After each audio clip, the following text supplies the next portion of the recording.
Mac Jones, and he doesn't adjust back. Lamar Jackson had a night in his return last night. 18 of 23, 204 yards, 4 touchdowns, no interceptions. 143.2 passer rating, 15 points away basically from a perfect passer rating, and a 91.9 QBR. Didn't even have to run the football last night. The Ravens, 28-6 winners over the Dolphins. Maybe the Ravens are back. Happy Halloween, everybody. Love this holiday when the kids were young. This was like, and it's such a fall feel to the day. There's some wind, the leaves, the whole thing. But man, I miss those trick-or-treating nights with, the other parents in the neighborhood. Dads, moms, didn't matter. One parent would be taking the kids. The other would be staying home typically to hand out candy. I was always out with the other parents, typically red plastic cups involved. Always a fun night. Enjoy it, parents with kids, because time goes by quickly. Like this season, week 9 is here. It's underway. It's amazing, man. 17 game schedule played over 18 weeks. I don't know if you saw this poll recently, but 60% of NFL fans want a longer regular season. We're going to get the 18-game regular season, and then it may be played over 19 weeks or 20 if there are 2 buys. We'll see how that shakes out when it gets here. So if it were a 20-week season playing 18 games, we still wouldn't be at the halfway mark. But 18 weeks, 17 games, we are at the halfway mark. And look, we're starting to figure a few things out about the NFL, but most of it is still kind of murky. The Ravens last night with a 28-6 win are just a game and a half out now in the AFC North. They are the favorite to win the division. I'm not convinced about them defensively. If you watched that game last night, Miami moved the ball up and down the field in the first half, like Washington did against Kansas City on Monday night. They just couldn't, like Washington, make it pay off with points. They missed a field goal. They had a ball stripped in the red zone. They missed a 4th down in the red zone.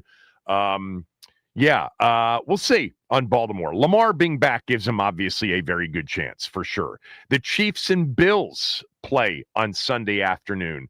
It is the only 425 game on the board. When these two play, it is the game of the weekend, one of the games of the year, and it's probably just the first of 2 meetings. They are meeting for the 10th time in 5 years. They're averaging 2 meetings per year, and we'll probably see it. I don't know if it'll be the title game because it'll depend on seeding, but they'll probably end up playing each other at some point in the postseason. I think the Chiefs look awfully good right now. A better team than they were last year, especially on offense. But, where does Indianapolis fit in the AFC? What about Denver? What about the Chargers? What about the Patriots? What about the Bills? I think there's still a potential sleeper in the AFC in Houston, who has become a dominant defensive team. Meantime, in the NFC, the defending champs seem to be back on track. They're in their bye week. Philly is. Detroit looks really good. Green Bay is loaded. The Rams are loaded. What do we make of Tampa at this point? No Mike Evans for now. What about San Francisco? They've overcome, this is the unusual aberration. They've overcome a plethora of injuries with some very close call wins to get to 5-3. They lost. They got punched badly and really beat up by Houston last week, but they are getting a little healthier in spots.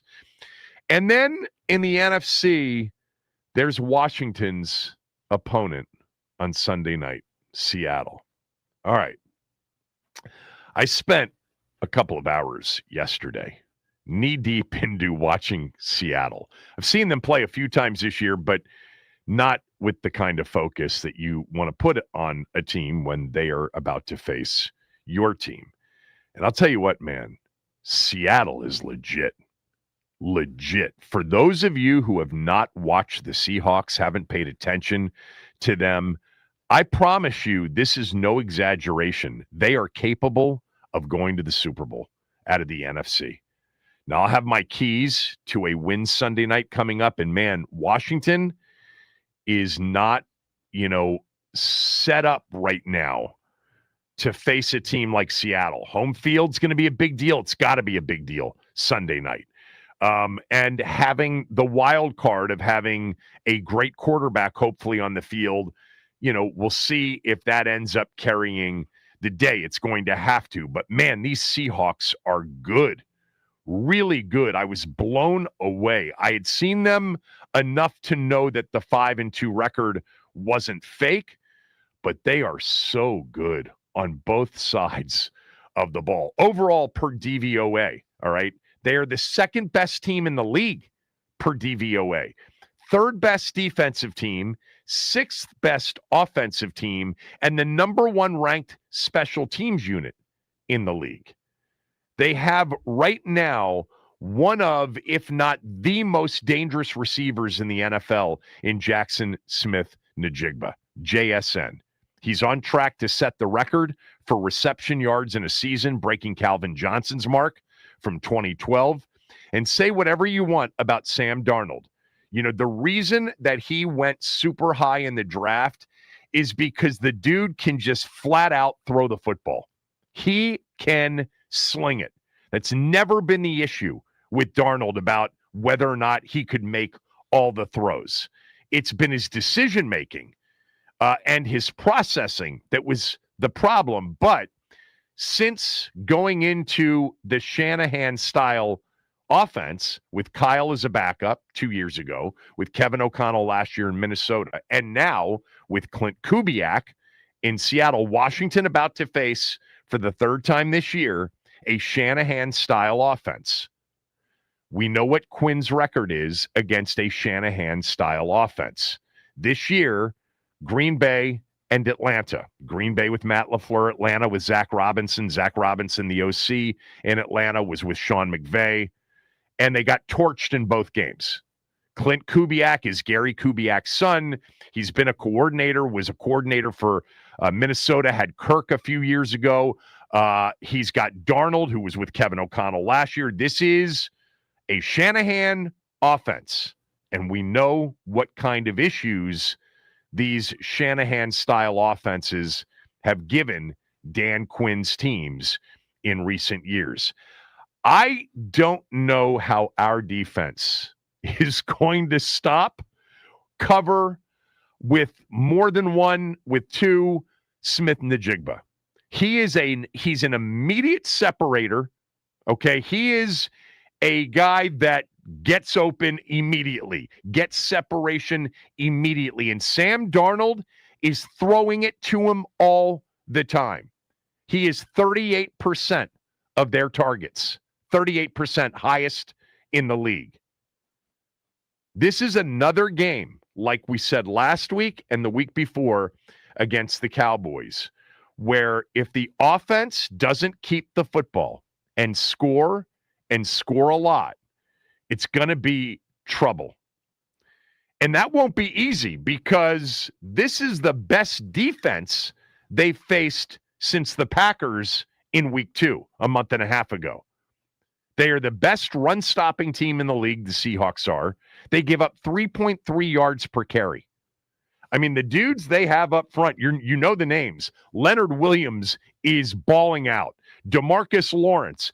Byron Murphy, we had a guest on from Seattle, Brady Henderson, who covers the Seahawks for ESPN, who said Byron Murphy, the first-round pick from a few years ago, has really come into his own. Kind of a nose tackle. They show 3-4, but there's always 4 on the line of scrimmage. And that fourth can be, DeMarcus Lawrence, who's having a hell of a season. This guy, number 7, Nwosu, he's a problem. They are loaded up front. Loaded. You can't run the football against them at all. They're well coached. Mike McDonald, he was one of the guys that Washington interviewed. Defensive head coach, the coordinator in Baltimore for John Harbaugh when the Ravens, lost to the Chiefs in the AFC title game, but were a dominant defense all season long. He's a Harbaugh guy, was with Jim at Michigan, John in Baltimore, now as a head coach. They are well coached. They've got talent. I'm not trying to tell you there's no chance. I'm just telling you that after watching the Seahawks couple of games, the Jacksonville game, the Houston game, and parts of the Tampa game, they're very impressive. Very impressive. And then you add to that, they're coming off a bye. We're coming off a Monday night game. The west to east doesn't matter when you're playing at night as much as it matters when you're playing at 1 o'clock. I hate this matchup now. I really do. And yet it's a must game. Let's not kid ourselves. Sunday night feels very much like the season is on the line.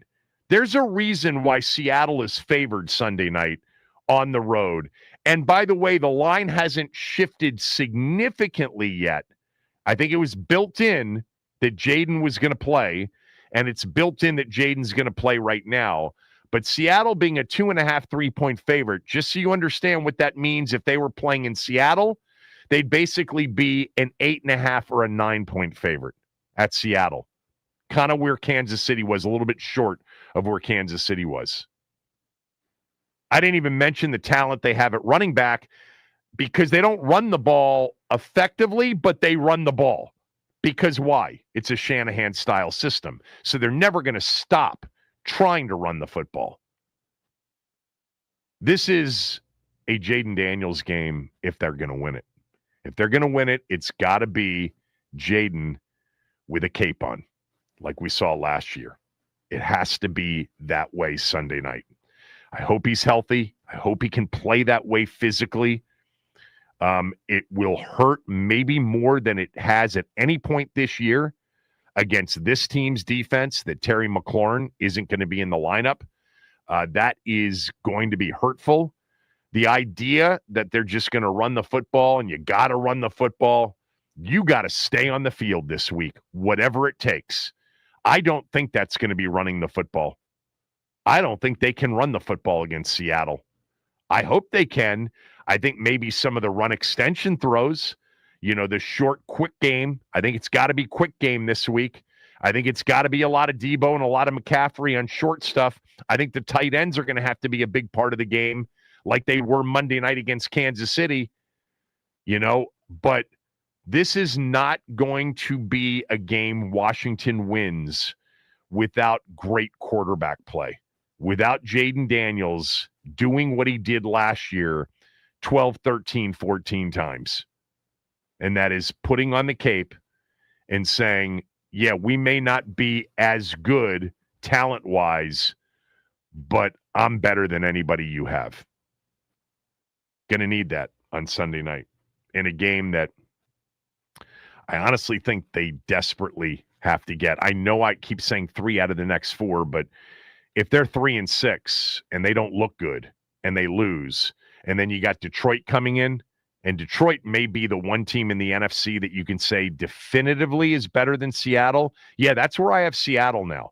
After watching them, Detroit, Seattle, I think they're playing the 2 best NFC teams in the next 2 weeks. I guess Philly, you can't leave them out of the equation. Green Bay's got the best record in the conference. There is the one, other, to me, hope. Sam Darnold will on occasion do some dumb stuff. He'll feel the pressure and he'll put a ball or 3 or 4 up for grabs. But that requires pressure. I don't know where Washington gets the pressure. Their last game was against, right now, maybe the best defensive team in the league in Houston. And he did throw a pick, and he did have a fumble, and he was lucky not to be picked another 2 times in the game. Now, Houston turned the ball over as well in that game, but Seattle against that defense, a defense that the 49ers couldn't get anything against last week. Seattle put up 27 on Houston in that game. 27. So, yeah, this is a difficult matchup. I'm starting with this because I am convinced that a lot of you perhaps don't know how good Seattle is. Just making you aware of it going into the game. That's all. I'm here for the information, not the fear here on Halloween. We got Jaden and Sam Darnold he has occasionally kept both teams in the game at the same time. But he's having a season, and one of the reasons he's having a season is it's really easy to throw to a guy that wears jersey number 11, Jackson Smith-Njigba, and through their 7 games, he's got 50 catches for 819 yards. He's open all the time, and that's against good teams like Houston, good defensive teams like Tampa Bay.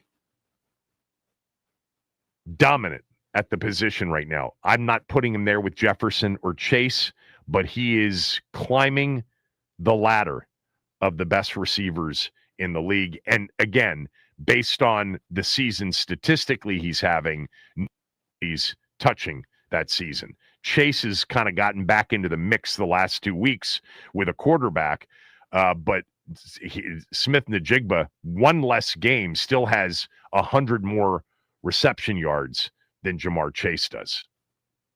He's sensational. I can't believe how easy he gets open against good defensive teams. And that's not what they're facing on Sunday night. They're not facing a good defensive team. This is going to take number 5 at his best and maybe a little bit of help from Darnold doing some Darnold stuff that he has done over the years. He's just not doing much of it this year. It's too easy, him to Smith-Njigba in the drop back game. It's just been too easy. My keys coming up for a win over Seattle. I've got smell test picks today on the show. Steve Suter is going to join us next hour to preview Maryland against number 2 Indiana. But of course, we'll talk to Steve a little bit about all of the film breakdown on Washington games that he's been doing. But the Terps have a big one tomorrow afternoon. It's a big game in the landscape of the college football, playoff and seeding, et cetera. Now, if I sound like I'm anticipating something big with Indiana being a 3-touchdown favorite, I'm not expecting Maryland to win, but I actually think the Terps can compete tomorrow. I actually think they can hang in there for a while. They're very good defensively. It's probably the best defensive team that Indiana has faced since they faced Iowa about a month ago, and they barely got out of Iowa City with a win. So some hope that the Terps can hang in there. Looking forward to it. Should be maybe the best crowd. Part of that is because they're welcoming in the number 2 team in the country. But Steve Suter will join us at 11:25. Ben, I'm still not sure what time he's going to jump on with us. It may be during practice. We'll see. We're just trying to figure out what the schedule is with the team today. But when we come back, I'll have my keys to a win over the Seahawks on Sunday night. And yes, I think they can win the game. But man, after watching Seattle on tape, from a fan standpoint, surprised at just how good and how well coached this team is. Kevin Sheehan Show, the Team 980 and the team980.com.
All right. Washington wins on Sunday if.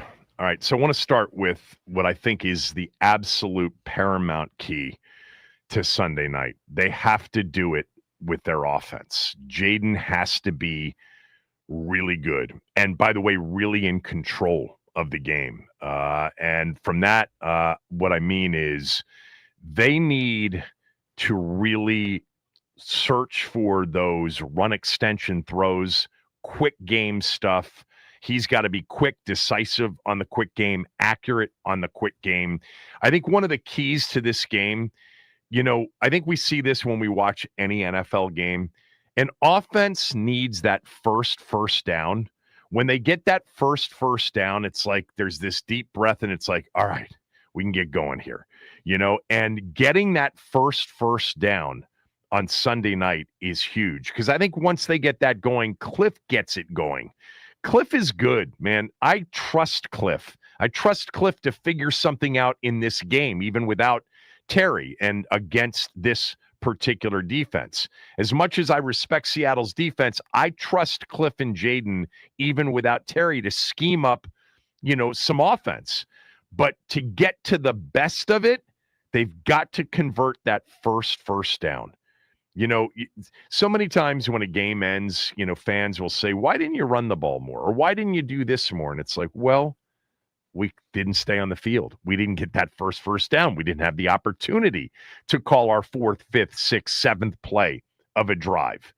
They've got to be able to do that. They've got to get that first down. I think first down in particular becomes a big down to ensure that the higher percentage probability of making a first down. But a little bit more on how they do it specifically. But first, a little bit more on Seattle's defense. I mean, I just wrote down so many notes. Like Leonard Williams, man, we know him from the Giants. God, is he good? He is really, really good. Sometimes these D linemen and offensive linemen, you really need the experience. You need the physical maturity and growth before you really get the player you think you drafted. That's why it's just so early, on players out of the draft. And sometimes the bigger players, the physically mature players where you need them to become physically mature, you got to wait on the longest. Not everybody comes into the league looking like Trent Williams. Not everybody in the league comes in looking like Ryan Kerrigan, who was physically mature, as an example, when he came in. Leonard Williams is having a season. Byron Murphy, their nose tackle, who they drafted in the first round a few years ago. We had the guy on from Seattle yesterday, said the guy's turning into a dominant nose tackle. You see it over and over again. They've got Jaron Reed, the guy that was with the Packers forever. DeMarcus Lawrence. And then I just wrote down numbers, went back and looked up names. Number 7, Nwosu, is a problem as a pass rusher. Number 94, this guy Morris. 58, Hall. 53, Mafe. The rookie from South Carolina, remember one of the guys that tested outrageously at the combine, Nick Amanawori, the safety from South Carolina? Look out for him at 6'3" and 225 and can run. The guy Kobe Bryant that's been there for a while, number 8. Witherspoon. Julian Love looks like he's out for the game. We know him from his days in New York. They're good. Like their secondary, I almost am not sure how good it is. I think it's really good, but they're so dominant against the run. They're allowing 75 yards per game, just over 75 yards per game. Number 1 in the NFL in rush defense. Number 1 in the NFL in yards per carry defensively against the rush, 3.3 yards per carry. They're number 3 overall in defense per DVOA. And it's really about their up front.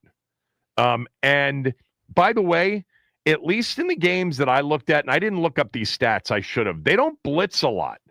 There is enough belief in their front 4 to get home into pressure. They don't need to blitz a lot. That's why, I'm not so sure about their secondary.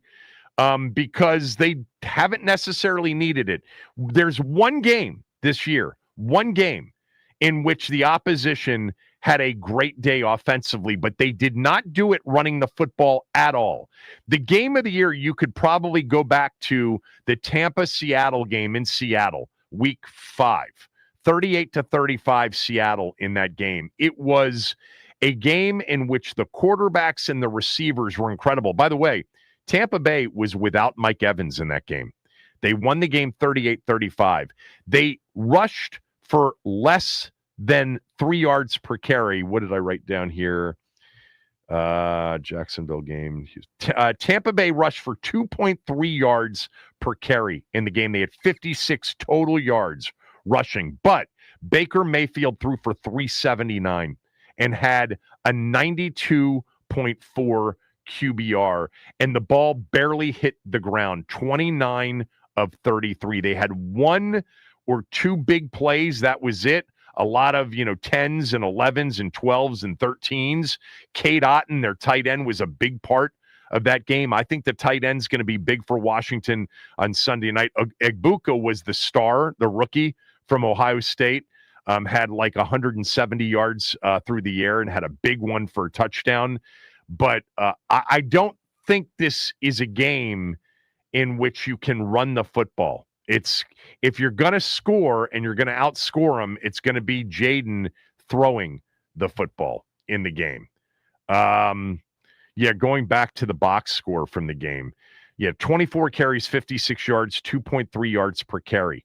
Okay, they did not have Bucky Irving in the game, and they did not have Mike Evans in the game. Rashad White was 14 of 41, 2.9 yards per carry. They couldn't run the football.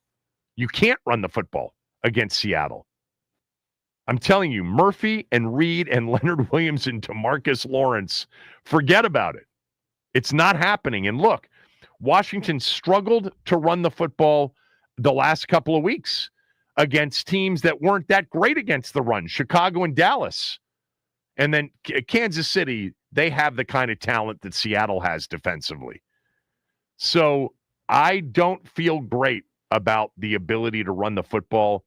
This is a game in which the offense is going to have to more than do its part. It's going to have to be near perfect, which leads me to my second key. Number one key, have to do it with their offense. They'll have to do it with Jaden putting a cape on, and they'll have to do it primarily with Jaden throwing the football, and they'll have to do it with getting that first down on every drive. That will be crucial. And then I feel like with Cliff, I know not all of you love him. I mean, last year you did, 7 games in, you don't now. Whatever. I think Cliff gets into that rhythm after getting that first down, and you get the best of Cliff. And the best of Jaden. And there's going to be a lot of pressure. Jaden didn't play last week, got hurt in the Dallas game. He hasn't had that game yet. He was pretty damn good against the Chargers, pretty good against the Giants in the opener, but hasn't had the Charger game kind of put the cape on to a certain degree at the end of the first half when they were down. That throw to McCaffrey, obviously a sick throw. The throw to Jalen Lane on 3rd and 16, sick throw. That was a cape-wearing game to a certain degree. They also ran the football very well in that game. I don't see them running the football very well in this game. I hope I'm wrong, because running the football means possessing the football. It means, everything else is easier. But without Terry, with a banged up, kind of secondary unit offensively at wide receiver, they don't load the box necessarily. They don't have to. But it's going to be Jaden and his arm. And I think, again, I always think about, in previous years, whenever there's been a lot of complaints about the offense for whatever reason after a game, and sometimes it's really obvious why. Well, we went 3 and out. We didn't have a chance to call some of the plays that you wanted us to call. And that's the key on Sunday night. They've got to stay on the field. And I think they can if they can get that first down. But Seattle is nasty against the run defensively, and they do pressure well too. Number 2, this has been a key the last couple of weeks and will be a key all season long as they have, a bad defense. If you're going to rely on your offense to win the game, the offense can't make mistakes, Penalties. They didn't have any in the first half against Kansas City. Turnovers. They had one crucial one in the first half against Kansas City, and it hurt badly. And then you can't have dropped passes. There were another 3 the other night. None really in the first half. No punts, no penalties. The one drop was the interception to Debo. But then they had, a Jalen Lane opportunity on a third down. He couldn't pull it in on Monday night. You've got to be flawless on offense. You know that the defense is going to make mistakes. Offensively, no penalties, no drops. And you've got to keep the turnovers to 0 for the game, because the penalties and the drops obviously derail drives, turnovers, end them. This is a game in which if you end up having 10 or 11 possessions in the game, I think you're going to have to score on 6 or 7 of them. What does 6 or 7 mean? Well, if it's 4 touchdowns and 2 field goals, that's 34. All right. If it's 4 touchdowns, 3 field goals on 7 of the 11, that's 37. If it's 5 touchdowns and a field goal, you can do the math. That's 38. I think it's kind of what they need to win this game Sunday night. Watch it be 13-10. Offense, number 1. Number 2, no mistakes on offense. No mistakes. I'm expecting mistakes on defense, coverage mistakes, tackling mistakes. I'm expecting that. Even after the solid effort, and I expect them to give great effort. That's a given in this. I didn't even put this onto my list. It's a given to me that Washington is going to come out with fight, with effort. I do believe that. I think that what they showed the other night is what they are. It's a culture thing. For sure. Number 3 is red zone. Washington is the number 2 red zone offense in the NFL. I didn't know that until I looked it up earlier this week when somebody said they've been struggling in the red zone. I'm like, have they really been struggling in the red zone? No, actually, they lead the league they're second in the league in red zone offense. Red zone scoring percentage, touchdowns, they're second to Philadelphia in the league. Seattle's 4th in the league defensively in the red zone. This will be a massive part of the game. I don't expect Washington to get a lot of red zone stops on defense. I hope they can. I do. I don't expect it, though. Offensively, they've got to deliver against one of the best red zone defenses in the league. And if they can do that, they got to get there first. And they got to get there first by getting that first down. I think that's going to be crucial on Sunday night.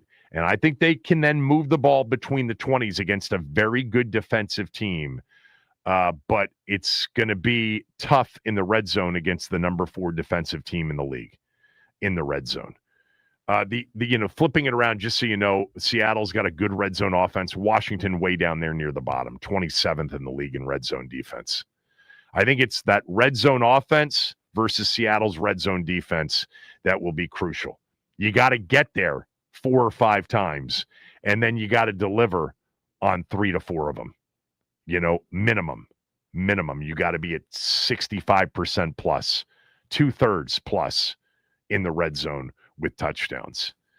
Lastly, I'll just say this about the defense against their offense. They're not Dallas offensively. They're not even, I don't know, they're close to the Chiefs offensively. But this is a bend, don't break game. It just has to be. If not, I'm telling you, 11's going to have 3 40-yard plus plays if you're not playing everything in front of you and then tackling. They can't cover him. I don't see any way you can cover him. Honestly, I don't. Here's the one thing statistically, although I'm not sure it applies on Sunday night. Seattle has not run the football very well this year. They've thrown it very well with Smith and Najigba. Cooper Kupp's on the team, if you didn't know that. But they've got good running backs. Kenneth Walker III is a big-time back. Zach Charbonnet, a big-time back. And bend, don't break for me includes you've got to set the edges. You've got to stop the outside plays in that zone run scheme. because everybody's watched Washington defensively here, especially against Chicago, right, with DeAndre Swift. They are vulnerable on the edges right now. They don't have defensive ends. And playing Payne and Kinlaw out there, I don't think that's the answer. I could see Seattle, a team that has struggled to run the football, have a big night running the football against our team with those backs on the edges. So bend, don't break, and then stop the chunk plays on the edges. Smith-Njigba is going to get his, and then somehow you have to stand up and hope that you can get a stop, a penalty, a bad Darnold play in the red zone and force some field goals. I think this has 30-something to 30-something written all over it, if Washington's in it and has a chance to win it. And again, if they get to that, where they're matching and they're in a shootout with Seattle, it's because Jaden's having a Jaden night, which they have to get from him on Sunday night. All right. I know that you'll probably think this is doom and gloom. Yeah, I think this is a very, very difficult matchup for Washington. I do.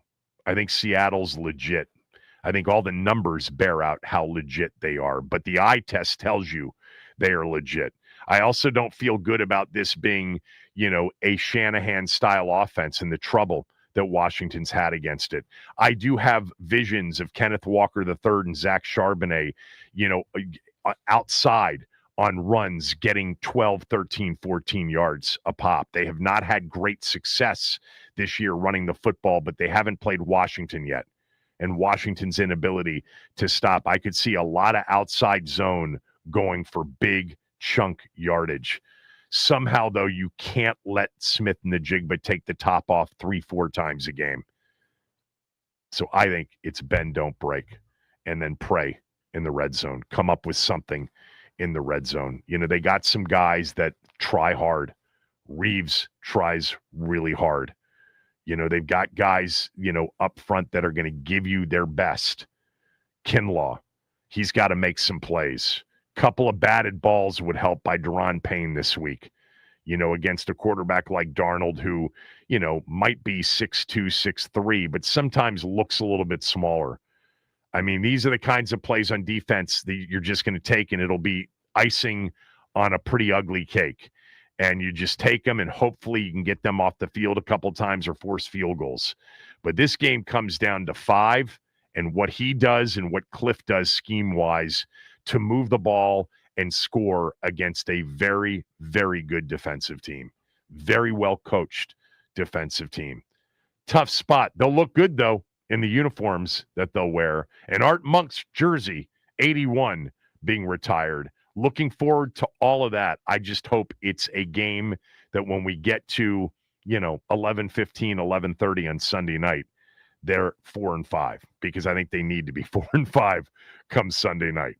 Man, the game, and I keep thinking about this, and there's nothing you can do about it, but the game that they're really going to regret is the Chicago game. That's the game. Chicago just isn't that good. And 3 turnovers, even against not good teams, -3 in the turnover margin is a problem. By the way, speaking of turnover margin, Seattle -4 on the season. It's one of their areas where they've had 12 giveaways on the year. So they've fumbled. They've had some interceptions. Not a lot of interceptions. Darnold's been pretty solid. He had 2, I think, twice in 2 different games. He's got 4 total on the season. 4 total on the season. But they've had some fumbles this year. So they're -4. Washington's -5 in the turnover margin. So they're 5-2 record with this excellent team with a -4 turnover margin. If they start to turn that thing around, look out. This team's really good. Mike McDonald, man, they don't seem anything other than truly buttoned up defensively. All right, if you want to weigh in, have at it. 301-230-0980, 301-230-0980. The keys to pulling off what would be a minor upset. They're a 2.5, 3-point dog right now at home. What are your keys to beating Seattle and anything else on Sunday night when we come back? Kevin Sheehan Show, the Team 980 and the Team980.com.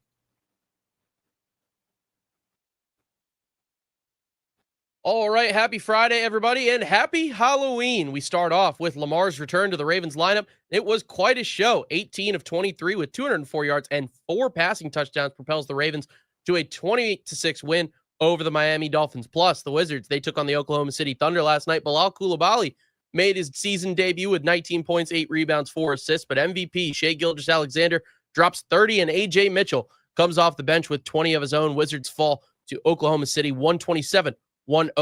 Some more news out of LSU and their head coaching search. Pete Thamel is reporting that they have agreed to part ways with athletic director Scott Woodward. This comes after Louisiana Governor Jeff Landry told reporters that Woodward would not be selecting LSU's next head ball coach, and now that fate is certain. Tonight, the Caps, they get going against the New York Islanders. Logan Thompson expected to be in net for the first night of a back-to-back. Dylan Strome should be good to make his return to the lineup this evening following a lower body injury he suffered versus the Senators last week, but no Rasmus Sandin tonight for the Red, White, and Blue as he is skating this morning in a non-contact jersey. Puck drops at 7 p.m. Pre-game coverage begins on 106.7 The Fan after Grant and Danny, John Walton, and Ken Sabrin take over at 6:45. This update is sponsored by the Team 980 YouTube page. Just open the app, type in the Team 980, hit subscribe. Kevin Sheehan is live every day from 10 to 1. You can catch Denton's office throughout all football season. Don't forget to hit the like button whenever you do decide to join us and turn on notifications to stay up to date on all things DC sports. And that is what's trending.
from from my guy Seth in Potomac. So tell us how you really feel. Should they even walk out in the new unis on Sunday night? Of course this is the NFL, okay? And they're at home and they got a shot. I'm just telling you that I sat here yesterday and I just watched Seattle. I knew they were good. They're 5-2. But I didn't know that they were this good. Like, I thought I was watching such a complete football team, offense, defense, special teams, well coached, that I'm like, this team could easily represent the NFC in the Super Bowl. They could easily win the NFC West. Didn't we have who told us this week that they liked Seattle to emerge as the NFC West winner? Was it Eric Edholm? Did he pick? I believe it was, yeah. What are the odds on the NFC West right now? I'm actually, I don't know what they are. Seattle would be an excellent play. Division odds, let me just see. So the Rams are the favorite, and Seattle, the Rams are even money, and Seattle's 2-1 right now, followed by the 49ers at what looks like 5-2, 2.5-1. There you go. In terms of the NFC, Detroit, followed by Green Bay, Philly, the Rams, Tampa, and then Seattle. Seattle's the 6th best odds. Washington now, by the way, the 8th best odds in the NFC to win the NFC Championship. I'm not thinking that way right now. All right, let's get to the phone lines. Keys to a, what would be a minor upset. They are a small dog at home to winning the game on Sunday. For me, it's all about the offense. It's all about Jaden Daniels. It has to stay on the field. It has to produce at a high level. They've got to score. I think that this is one of those games because Seattle's so good up front. They're so good at stopping the run. Somehow you got to get that first down.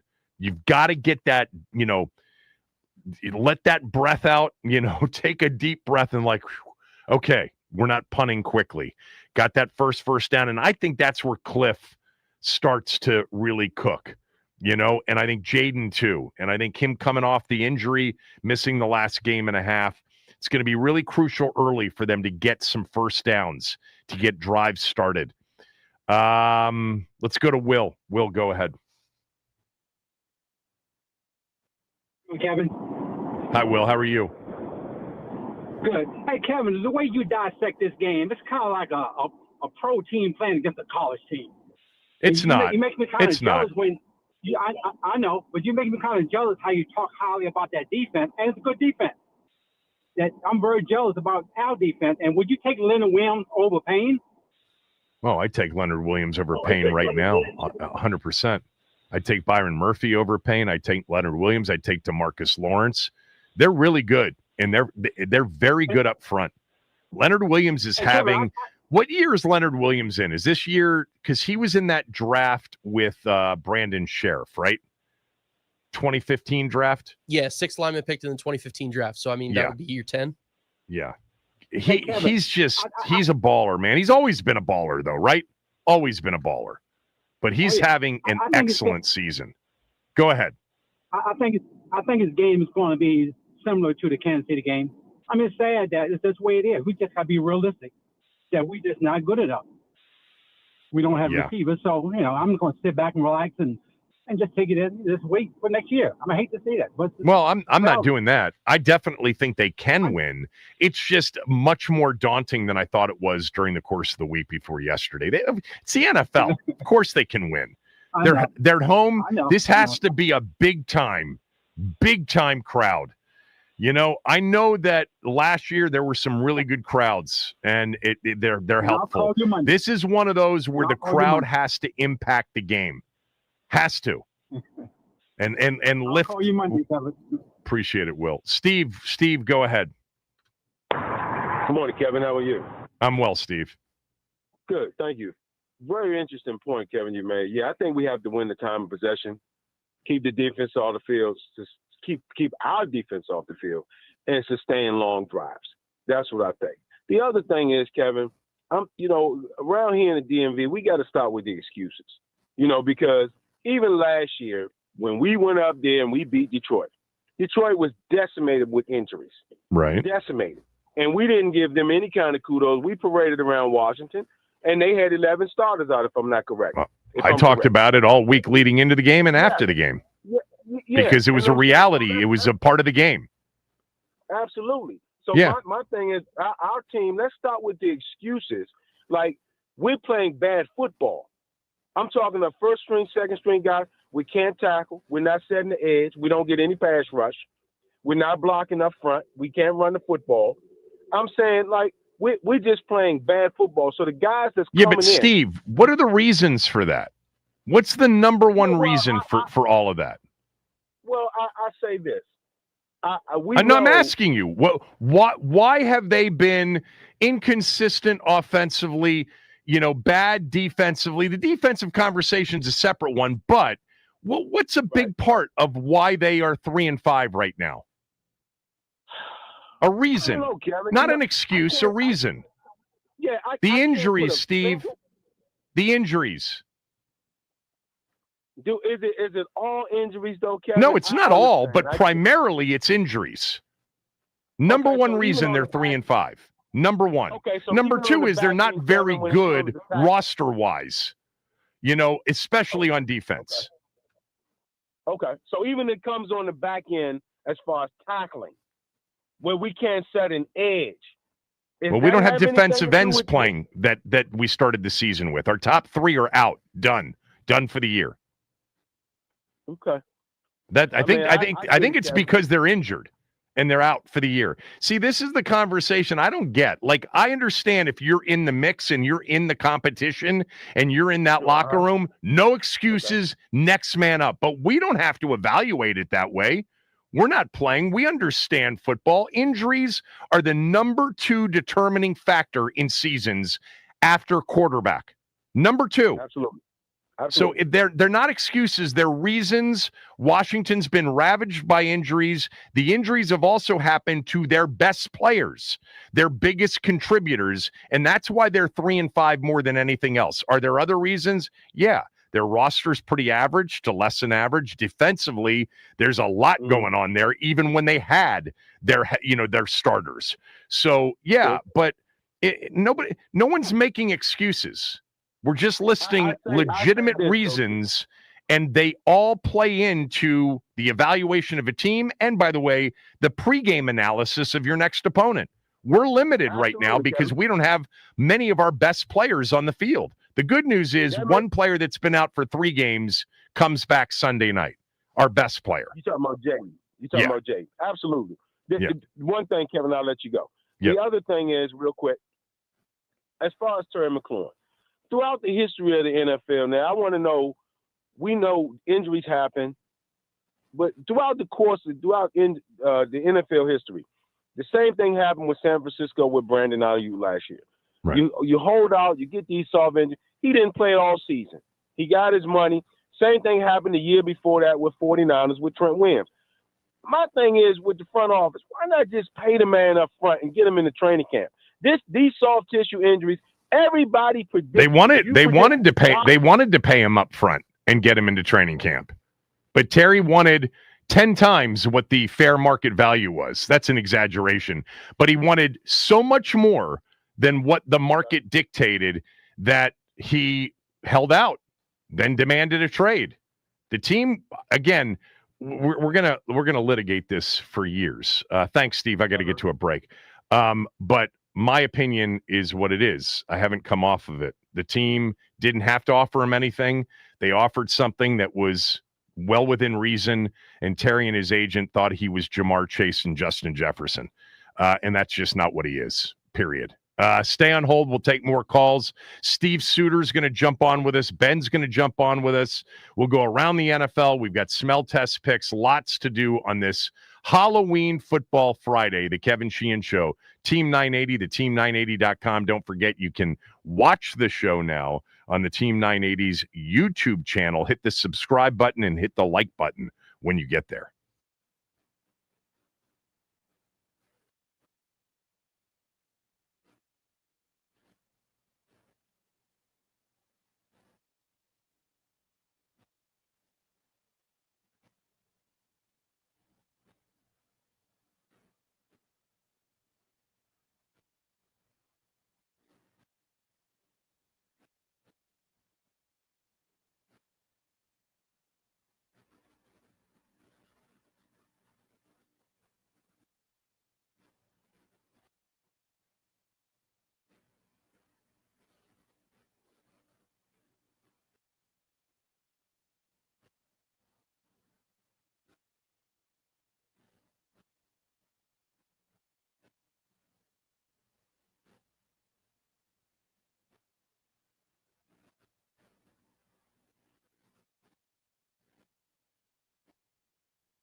All right, Ben is at practice. He's going to jump on with us during practice at 11:20, and Steve Suter will jump on with us at 11:35, 11:40 to talk a little bit about Maryland's matchup against number 2 and undefeated Indiana tomorrow in College Park. But we'll talk some Commanders with Steve as well. Smell test next hour, around the NFL next hour. Keys to a win over Seattle on Sunday night. I've shared with you just my honest thoughts. I mean, I sat here yesterday and I'm like, whoa, they're playing a really good football team on Sunday night, a better team than I thought, and a much better defensive team than I thought. I knew they were good. I knew the 5-2 wasn't a fluke. But Seattle's excellent. You know, the DVOA metric that I point to all the time, I think it's at this point the best overall evaluation of a team. They've got Seattle as the second best team in the NFL, ahead of Detroit, by the way, at third. Defensively, they have Seattle as the third best defense in the NFL. Offensively, the sixth best offense and the best special teams unit in the NFL. Number 1. By the way, Washington is number 2. In special teams DVOA. Really tough team to run the football against. The number 1 rush defense in the NFL. They are really good up front. And then the combination of Darnold to JSN, Jackson Smith, Najigba is as good as any right now in the NFL. He's on pace to set the NFL mark for reception yardage in a season, breaking Calvin Johnson's record from 2012. You will see a true elite separator and route runner, and then, you know, the football speed. I know he didn't time great when he came out, but he's got plenty speed and always seems to be open, and that's going to be a very difficult matchup. To me, this really comes down to offense, offense, offense. Jaden, no mistakes on offense. I expect mistakes in the game. They've been a mistake, laden team this year. But you can't have drops this week. You can't have penalties. You can't, have turnovers. You can't survive this game if you're -2 in the turnover margin. That ain't going to happen this week. I'm not saying you got to be plus a bunch, but you got to be flawless on offense, and then you've got to deliver in the red zone. I really think a key Sunday night is that first down every time they get the ball, because I think Cliff gets into a rhythm with his play calling, but he's got to get that first down. I think it's going to be a hard time running the football against Seattle. They've had a hard time running it, period, in recent weeks. Even with Jaden back in a part of the run game, it helps, and they haven't really, faced Seattle. Seattle hasn't, that kind of a run attack with the quarterback being significantly involved in the run game. They haven't had that. I mean, you could say that to a certain extent with Kyler Murray, but really when they face the Cardinals, but really this is the first true dual threat guide where he's going to be a part of the run game. I still think they're going to have a difficult time running the football. All right, back to you guys. 301-230-0980. Frank in Charlotte, go ahead. Hey, good morning, Kevin. I'll make it real quick because I know you got a lot of calls that been coming up. I agree with you. The Chicago game was big, and I'm just going to say it in regards to myself. I think that's when the season ended. So the keys to victory. Jaden's going to have to win it with his arm. And if he does scramble, and I don't mean scramble for yardage, I mean scramble, he's going to have to keep his eyes downfield. Yep. And Quinn is going to have to go for it on every 4th down, regardless if it's 4th and 9, 4th and 7. You got to go. If you're not going for a 4th and 9 from your own 20. Yeah, absolutely. You have to go for it. Okay. You're going to have to go for it. Because then it'll end quickly. I don't have any confidence in Witt, and I don't have any confidence in that defense. All they're going to do is let us down. No bubble screens by Clifford, okay? And no more. And that big bell cow that you got, you're going to have to slam him up in there. He's going to slam up in there, and there's not going to be much room. I think you got to bubble screen them to death. I think you got a quick game and screen them to death, and I think that's some of the stuff that'll work. So the tight ends, look for the tight ends. Ertz, Sinnott, Bates, some of the stuff that they got to Sinnott and Bates the other night, where they stay in and they look like they're going to block and then they slip out and they're uncovered. It's going to be a lot of that kind of stuff. Cliff's capable of scheming that stuff up. We've seen it. Yeah. But against that defense, it's going to require a lot of that. I think, McNichols could be huge in this game. Check downs. I mean, check downs on third. Hopefully you're not in third and long, but hit the check down and set up the fourth and makeable. Don't knock yourself out of field goal range if you've gotten down there with a sack on 3rd and 15. Take the check down. Like, these are the things you got to stay on the field. You got to keep possession of the ball, in the drives 2/3 of the time minimum have to end in a score if you're going to win this game. I don't see the slamming up of Krosky Merritt into that defense as the right model. I hope I'm wrong, Frank. I hope I'm wrong. I hope for whatever reason, Washington's the first team that can run the football against Seattle, but they couldn't run it against Dallas or Chicago, 2 terrible run-stopping teams going into those games. So I'm a bit concerned about their ability to run the football. Let's go to Rylan. Rylan, go ahead. Morning, Kev. Hey, Rylan. How you doing, buddy? Good. So good. So the first thing, he's got to be number 5. I think he's got to be special as he always is, and I think they got to be aggressive. And I was telling Max there, I think Luke McCaffrey taking it to the house on the opening kickoff could set the tone like no other. Of course, there you go. Also, it starts with he runs hard and he runs north. He's an excellent kickoff. He's leading the league. He's leading the league in kickoff return yardage. It seems like he gets 10 yards before he gets 1. It's absolutely phenomenal, and I think the crowd's going to play a big part. And the good news is, Kev, your boy will be in the building, and the Skins find a way to win when I come. So let's go here. All right, I'm glad you're coming. In terms of, so McCaffrey's at 30 yards per kickoff return, and now, okay, the guy from Seattle, number 0, Derek Young, he is actually at 32.2, but he's only got 10 returns. But if you count the guys with 10 or more returns in the league, you'll have your top 2 return guys on Sunday night. Not number 0. The guy, Derek Young's 83 on their kickoff returns. He's excellent on their returns. And then Luke McCaffrey's got 25 kickoff returns this year, second only to the guy in Tennessee. They're returning a lot of kickoffs because they give up a lot of points. And at 30 yards per return, he's been excellent. Yeah, it's going to take some of those plays, no doubt, Rylan. That crowd? Could you imagine the noise with the crowd if he breaks one? And I'm thinking about this game, and there's just no way they can lose this game when they put those uniforms on and march out there under the lights. And let's do it for art this week. I think look, trust me. Despite my, alarm bell about how good Seattle is, I definitely think this is a winnable game because I think we've got a quarterback and we have the ability to make magic there. But you're right, this has to be one of those games, man. You get you score, you get a lead, and the crowd is deafening, and Seattle feels it. That's home field. You got to win these home games. You've got to win these home games these next 2 weeks. You've got these 2 opponents that are absolute juggernauts right now. Detroit and Seattle are. But you're at home, and hopefully you've got a healthy 5 on the field. Thanks, Rylan. Appreciate it as always. Let's go to Mark in Largo. Mark, what's up? Hey, how you doing, Kevin? Good, Mark. Look, if I'm Commanders, and I'm the first thing I'm going to do Sunday before the game, I'm going to ask Jay, do you want it on or do you want it off? And if he says he wants it off, yes, go with it. Go with it. Go with it. Because even though I don't think the brace is really slowing him down, I think it's just the midst of that being there is kind of messing with him mentally. I would go with it. Let me say this, man.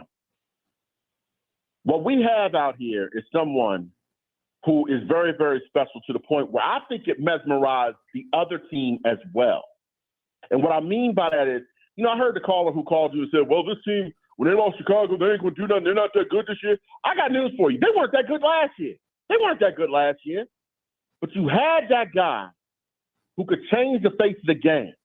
And Kevin, unlike you, look, you said they got to win 3 out of 4. Damn that. They got to run the table. And here's the reason why.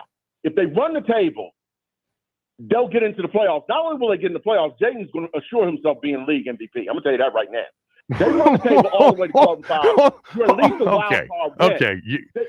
You started off with this even keeled. Anybody. I love when you start off with the even keeled, calm tone, and then he goes, "Run the table. They'll be in the playoffs." Well, I damn well guarantee you at 12 and 5 they're in the playoffs. MVP. It's, I guess, if he just goes lights out over the final 9, it's possible. What? Kevin, let me ask you something. Go Kevin, ahead. What do you think about this? If they run the table and they go 12 and 5, you don't think he's going to win MVP? I do. He would be the most important person on this team. Yes. Well, that's not what the MVP is, but it's, I guess it would be possible. Yeah, it would be possible. I'm not expecting. You sound like a fool sitting up there laughing at me like it's funny. If they run the table to 12 and 5, I'm not laughing at you. I'm not laughing at you, but I'm definitely rolling my eyes Mark, at you. You got to understand how ridiculous this premise is, Mark. I mean, the idea. Look, first of all, well, I'm not Mark, saying they're going to do it. Mark is right that if they were to to win 9 straight games, let's be honest, the only way that happens, I think we all can intellectually, come to the conclusion that it would be because Jaden Daniels went off over the last 9 games. And, it is a muddled MVP race now. It's just kind of absurd at 3 and 5, entering into a game in which you're an underdog and you'll be an underdog next week, to start talking about Jaden as the MVP. I mean, you do this all the time. You're going to hit on one of these days. But I think you're over. Kevin, this time last year, did you see this team this time last year? Did you see they were 7 and 2? They were 7 and 2. But did you see them going 12 and 5? No, you didn't. Yes, I did. Why do you think I was all in favor, wrongly so, for them being aggressive at the trade deadline, going after a corner like Lattimore? Because I thought, remember, I was saying to you then, the 2 seed is in play. The 2 seed's in play. Now, Detroit was kind of running away with the 1 seed at this point last year, but they were 7 and 2. Mark? Yeah, they're 3 and 5 now. So I give you credit for going out on a limb, because you're out there, brother, and it's bending. I said if they were to make the playoffs, they have to run the table. They can't go 3 and 1. I don't think. Look, we saw a 10 and 17 not make the playoffs last year. Yeah, I know. Yeah, I think 7 and 2, and we can keep our fingers crossed, because it's mostly NFC teams the rest of the way. So that would include a lot of NFC wins. Yeah, all right, I got to go, Mark. Right. We write Mark down. Jaden, if they run the table, they have to run the table. Jaden's MVP. If they ran the table and won 9 in a row, Jaden would he might be in the conversation at that point, because that's the only way they can run 9 in a row. Let's get 1 in a row. God, that sounded like a coach. Bob, go ahead. Hey, Max and Kevin, thanks for taking my call. Sure. Here's the key to all of it. They do have a great defense.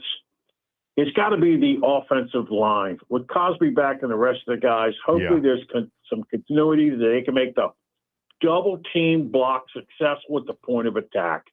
And then here's offense, Kingsbury's offense of the misdirection. But they got to complete the blocks at the line of scrimmage. Yep. Everything sets up on that. Everything, Kevin. This is the game of the year. They're either in, or this game, they're definitely out. They got to produce it on the line. They got to control the ball, and they got to make everybody and every play and every catch, every block, every run mean something. This is the playoffs right here. This is the playoffs for their offense. Do they have it or not? Yeah. That's it. It's simple. Bob, every time you call, and I appreciate it, as always, I get fired up with just the idea that we're going to play slobber knocker football up front, and we're going to go heavy personnel. Trent Scott's going to be in there. We're going to run it right down their throat. But if we couldn't do that against Dallas or Chicago, all due respect, I don't know how they do it against Seattle. Yes, I don't think it's a bad offensive line. Chris Paul's played at a high level. Cosme now back for his 3rd game. Maybe it's on the verge of really coming together, and they can start to run the football better. But they didn't run it against 2 stinky teams against the run, and now they're facing the best run defense in the NFL, and it's actually not even close. Kevin in Arlington, finish it up for us, Kev. Go ahead. Hey, thank you, Kevin. Yeah, I mean, obviously, we have 4 NFC losses. We have another Adam goes into sell mode for Tuesday. So this is must win, as is the Detroit game, but focusing one game at a time. How can we win? Well, first of all, I just want to acknowledge McDonald, like Steichen over in Indianapolis. These are two very good rising young coaches, and their teams are exciting to watch, and kind of like how we were a year ago. I mean, so yeah, Seattle. To me, their only sort of chink in their armor is the knowledge that Darnold can be rattled. I know. I agree. Good. So yeah, to me, the two things that have to happen, you've already said Jaden's got to put the cape on, whether he takes the brace off or not, I don't know. But the running game is Jaden Sunday night, meaning, and I'm not talking about quarterback keeps. I'm talking about off schedule. I'm talking tunnel screens. I'm talking extended handoffs. We need Jaden to be masterful, which he's capable of being. One thing I'd like to see done defensively, and I don't know how you feel about this, but I'm wondering if we could have a bracketing of Smith-Njigba with Amos and Sanders still, and just take our chances that Darnold isn't going to kill us going to the other guys. I don't know. We'll see. Everybody's bracketed him. Just so you know, everybody's bracketed and or doubled him, and he's still slated, every week. So it may not work even if you do it. But to your point, if you do it with – I think you do it with Lattimore and San Stone. Let Amos take the other receiver. You don't want to take your best corner, and Amos is probably their best cover corner right now. I think. I guess that's why do I we wanted agree him with on that? Smith-Njigba. He's our best cover corner. Yeah, but if you're going to take two, take the two of the lesser and bracket Smith-Njigba and take your best and put them on the other. That's what teams typically do. That when they bracket, they won't use their best cover guy in a bracket in a double team. I gotcha. But whatever. I mean, I would have my best guy. We need a couple of big misses from Darnold tonight. That would help. Yeah. Hey, last thing. Yeah. Here's how the Terps pull the upset. Because I know Signetti. His Achilles heel is special teams. We lost big games in Madison because Signetti. Maryland's been excellent on special teams. I don't know what Mike's plan is with special teams, but that's the way to get at Signetti. Kill him in the kicking game. All right. Thanks, Kev. Appreciate it. Ben Standing next.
Ben Standig joining us from practice because at 12 after practice, Quinn will be speaking.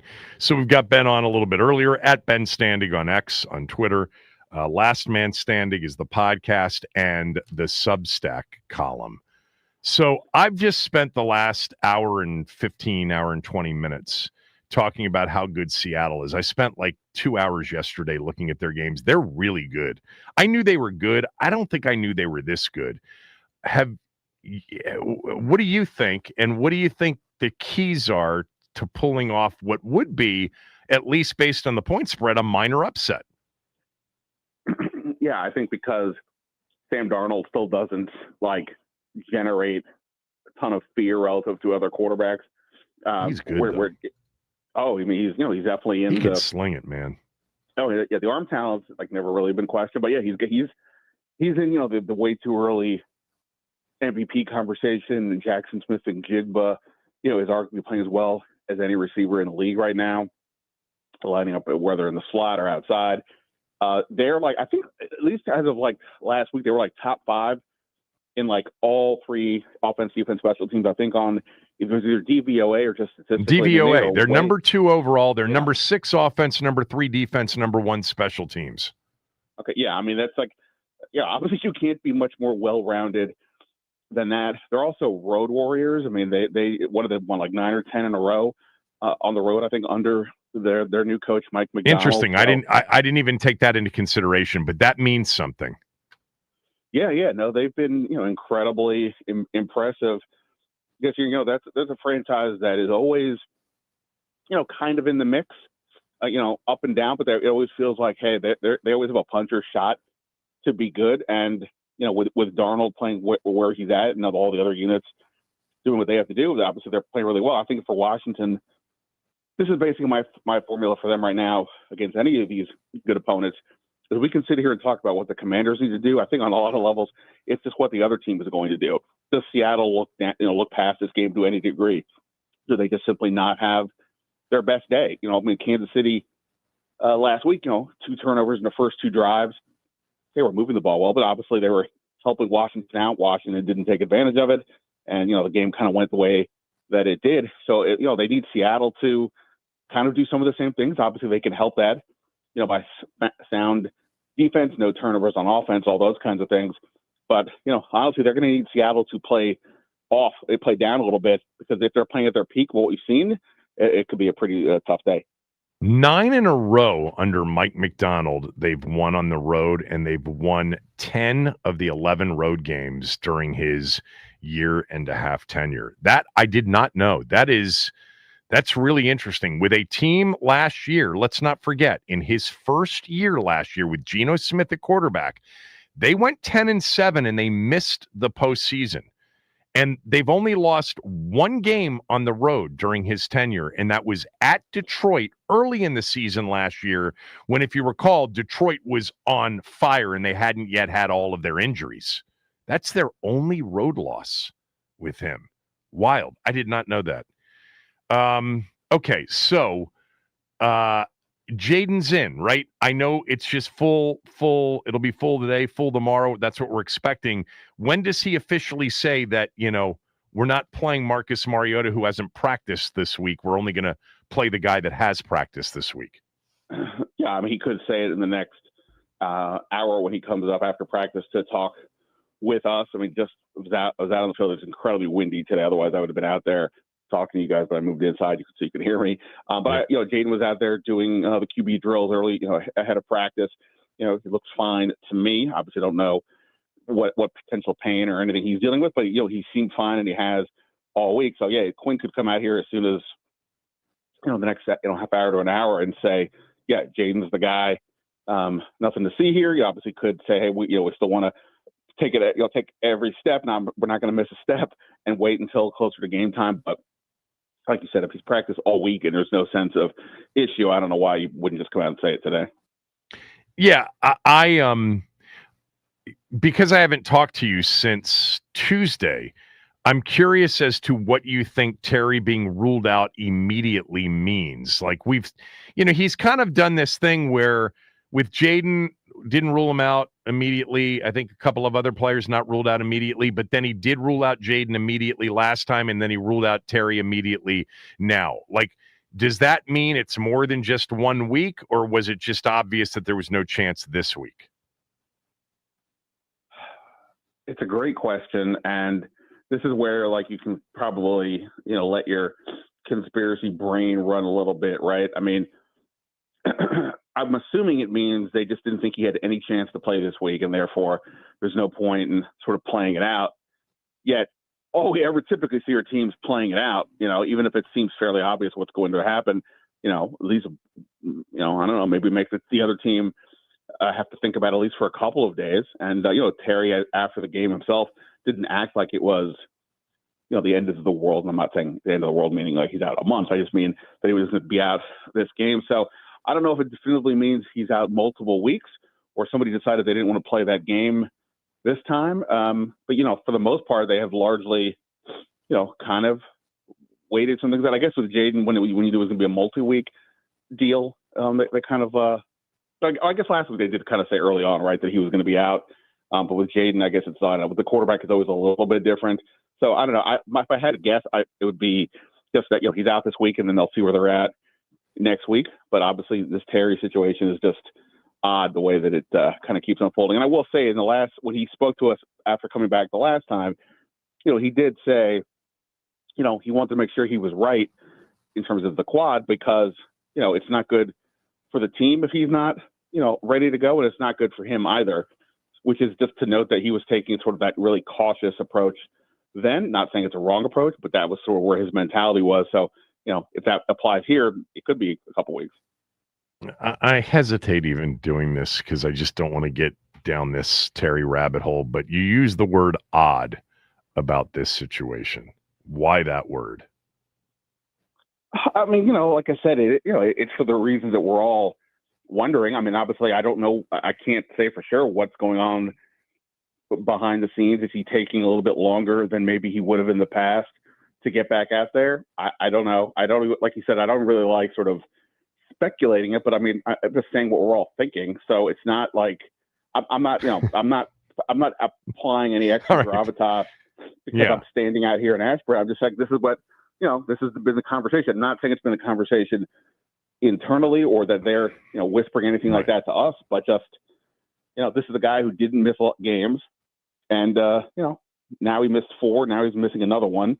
And I'm sure the injury is legit. The guy wants to play. He was really, really good in the game. Yeah. I'm sure he wants to be out there, but, All right. What about Newton? What about Kinlaw? What about Tunsil? What about the kicker? The other guys that were, DNPers or limiteds?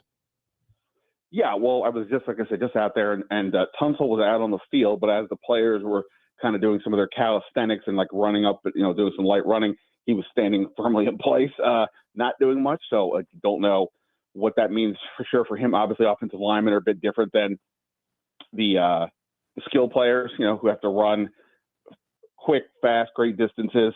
It's a different deal with a big man's hamstring, and I'm sure if he can play, he'll find a way. But we'll have to see. He was limited yesterday, so we'll have to see. Johnny Newton didn't practice the first 2 days of this week, so unless he was out there today, if not full, pretty close to full, you have to wonder about his availability. And of course, this is at a position where they are just, meaning the defensive line, a unit that they are just decimated with bodies. The last 2 weeks, though, it is, I guess, worth noting that Dorrance Armstrong and Deron Payne didn't practice all week and then played. Yeah. Obviously, in the case of Dorrance Armstrong, the end result, not saying it was because of that choice, but led to his season-ending injury. Payne did play last week.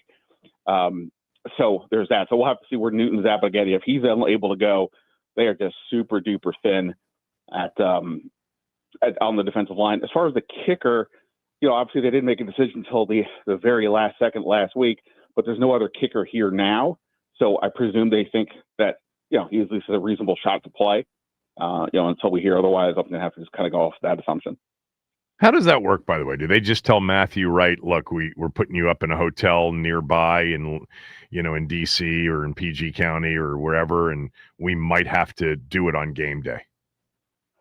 Yeah. Because he obviously had to be in Kansas City. you can't risk, flight delay somewhere. I don't know where he was coming from, but yeah, you've got to have guys. He wasn't on the practice squad, right? He was officially signed to the practice squad day of the game, but he wasn't here. Day of the game, yeah. Yeah. So, contingency plans for the win. They always have, you gotta have one at all times. And in this case, with the kicker being iffy, I'm sure they had to have him in there the night before and, ready to go just in case. All right. We know what the reaction will be if they lose 3-6, but they'll be far from mathematically eliminated. But do you just consider this one they absolutely have to get? Well, I think they absolutely have to get this one or Detroit. Now, obviously, with the assumption that they're going to beat the Dolphins in Madrid. The Dolphins literally just fired their GM right before you and I started talking. So it sounds like Mike McDaniel's still fine, but obviously things are starting to shake out there. But if you assume that, they've got to win one of these next two games. If you do that, you go to the bye week at 5-6. Not that that would be in great position, but okay, at least you're still kind of, right there. If you go in at, say, 4-7, that's giving them the Dolphins win. There's only 6 games left. You basically have to win all the games. Well, you have to win all the games to get to 10. And, that may not be enough just based on where a lot of the other teams in the NFC are right now. So to a degree, it is a must win. I just think they at least have to win one of these next two. And unfortunately, they're playing, arguably the two best teams in the NFC right now. Right. I agree with that. All right. Prediction. Like I said, unless Seattle comes out and subs its toe, there's nothing that I've seen from Washington in the last couple of weeks to suggest that they're going to be right. Now, if Jaden is playing out, which looks like he will, obviously you give them much more of a puncher's chance, but they are just missing way too many guys on both sides of the ball to feel pretty comfortable about this. So good fight, but I will go Seattle 27-24. All right. Talk to you on Monday. Have a good weekend. You too, man. See ya. Ben Standig, everybody. Steve Suter will jump on with us next.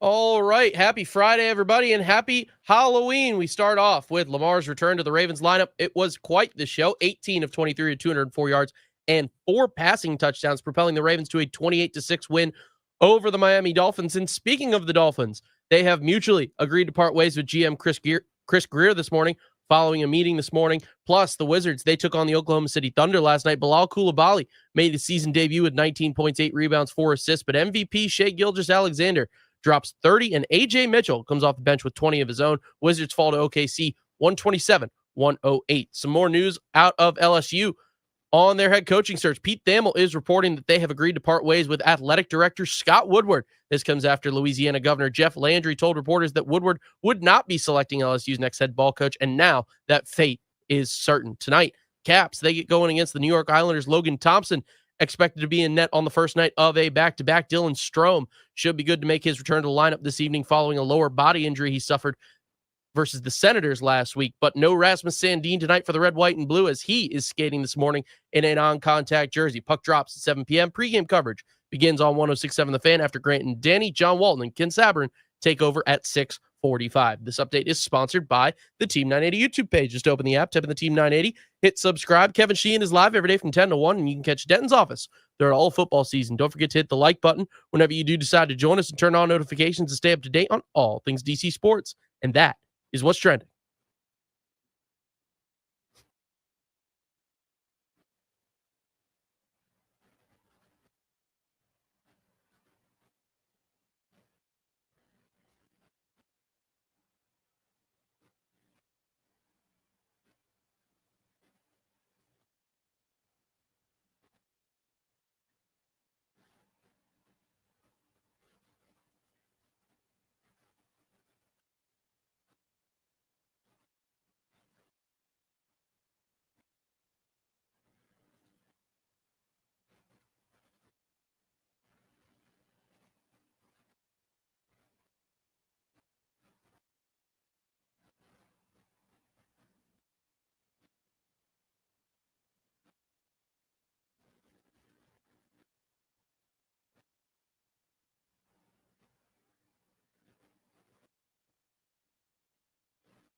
Tomorrow, 3:30, College Park, right here on your home for Maryland football. Johnny Holiday and Steve Suter will have the call with the number 2 team in America, Indiana, in town to face the Terps, who are 4-3. They've lost their last 3, but all 3 of the games were certainly winnable in the fourth quarter. Steve joins us right now. Of course, many of you now big fans of Steve because of the incredible film breakdowns he's been doing of the Commanders games. We'll maybe touch on that for a moment, but I wanted to have you on like I used to have you on, which is so that we can talk about our football team here. And this is the biggest challenge, a much bigger challenge than Washington, Nebraska, or UCLA, 3 very close games that they led in the fourth quarter and lost.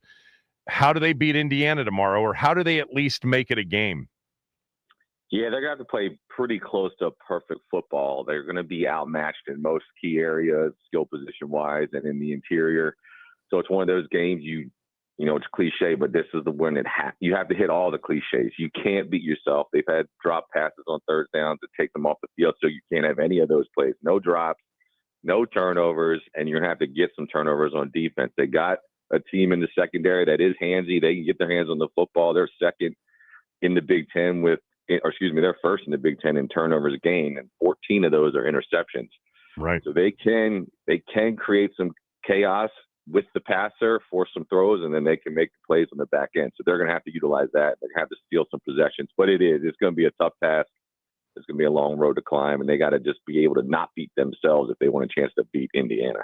Yeah, I mean, Steve's talking about a team in Maryland. They've got 14 interceptions on the season. They're one of the best turnover margin teams in America. They've got youth. I mean, a lot of young players on defense. For those that haven't watched Maryland and might be tuning in for the first time, tell everybody about the talent they have on defense.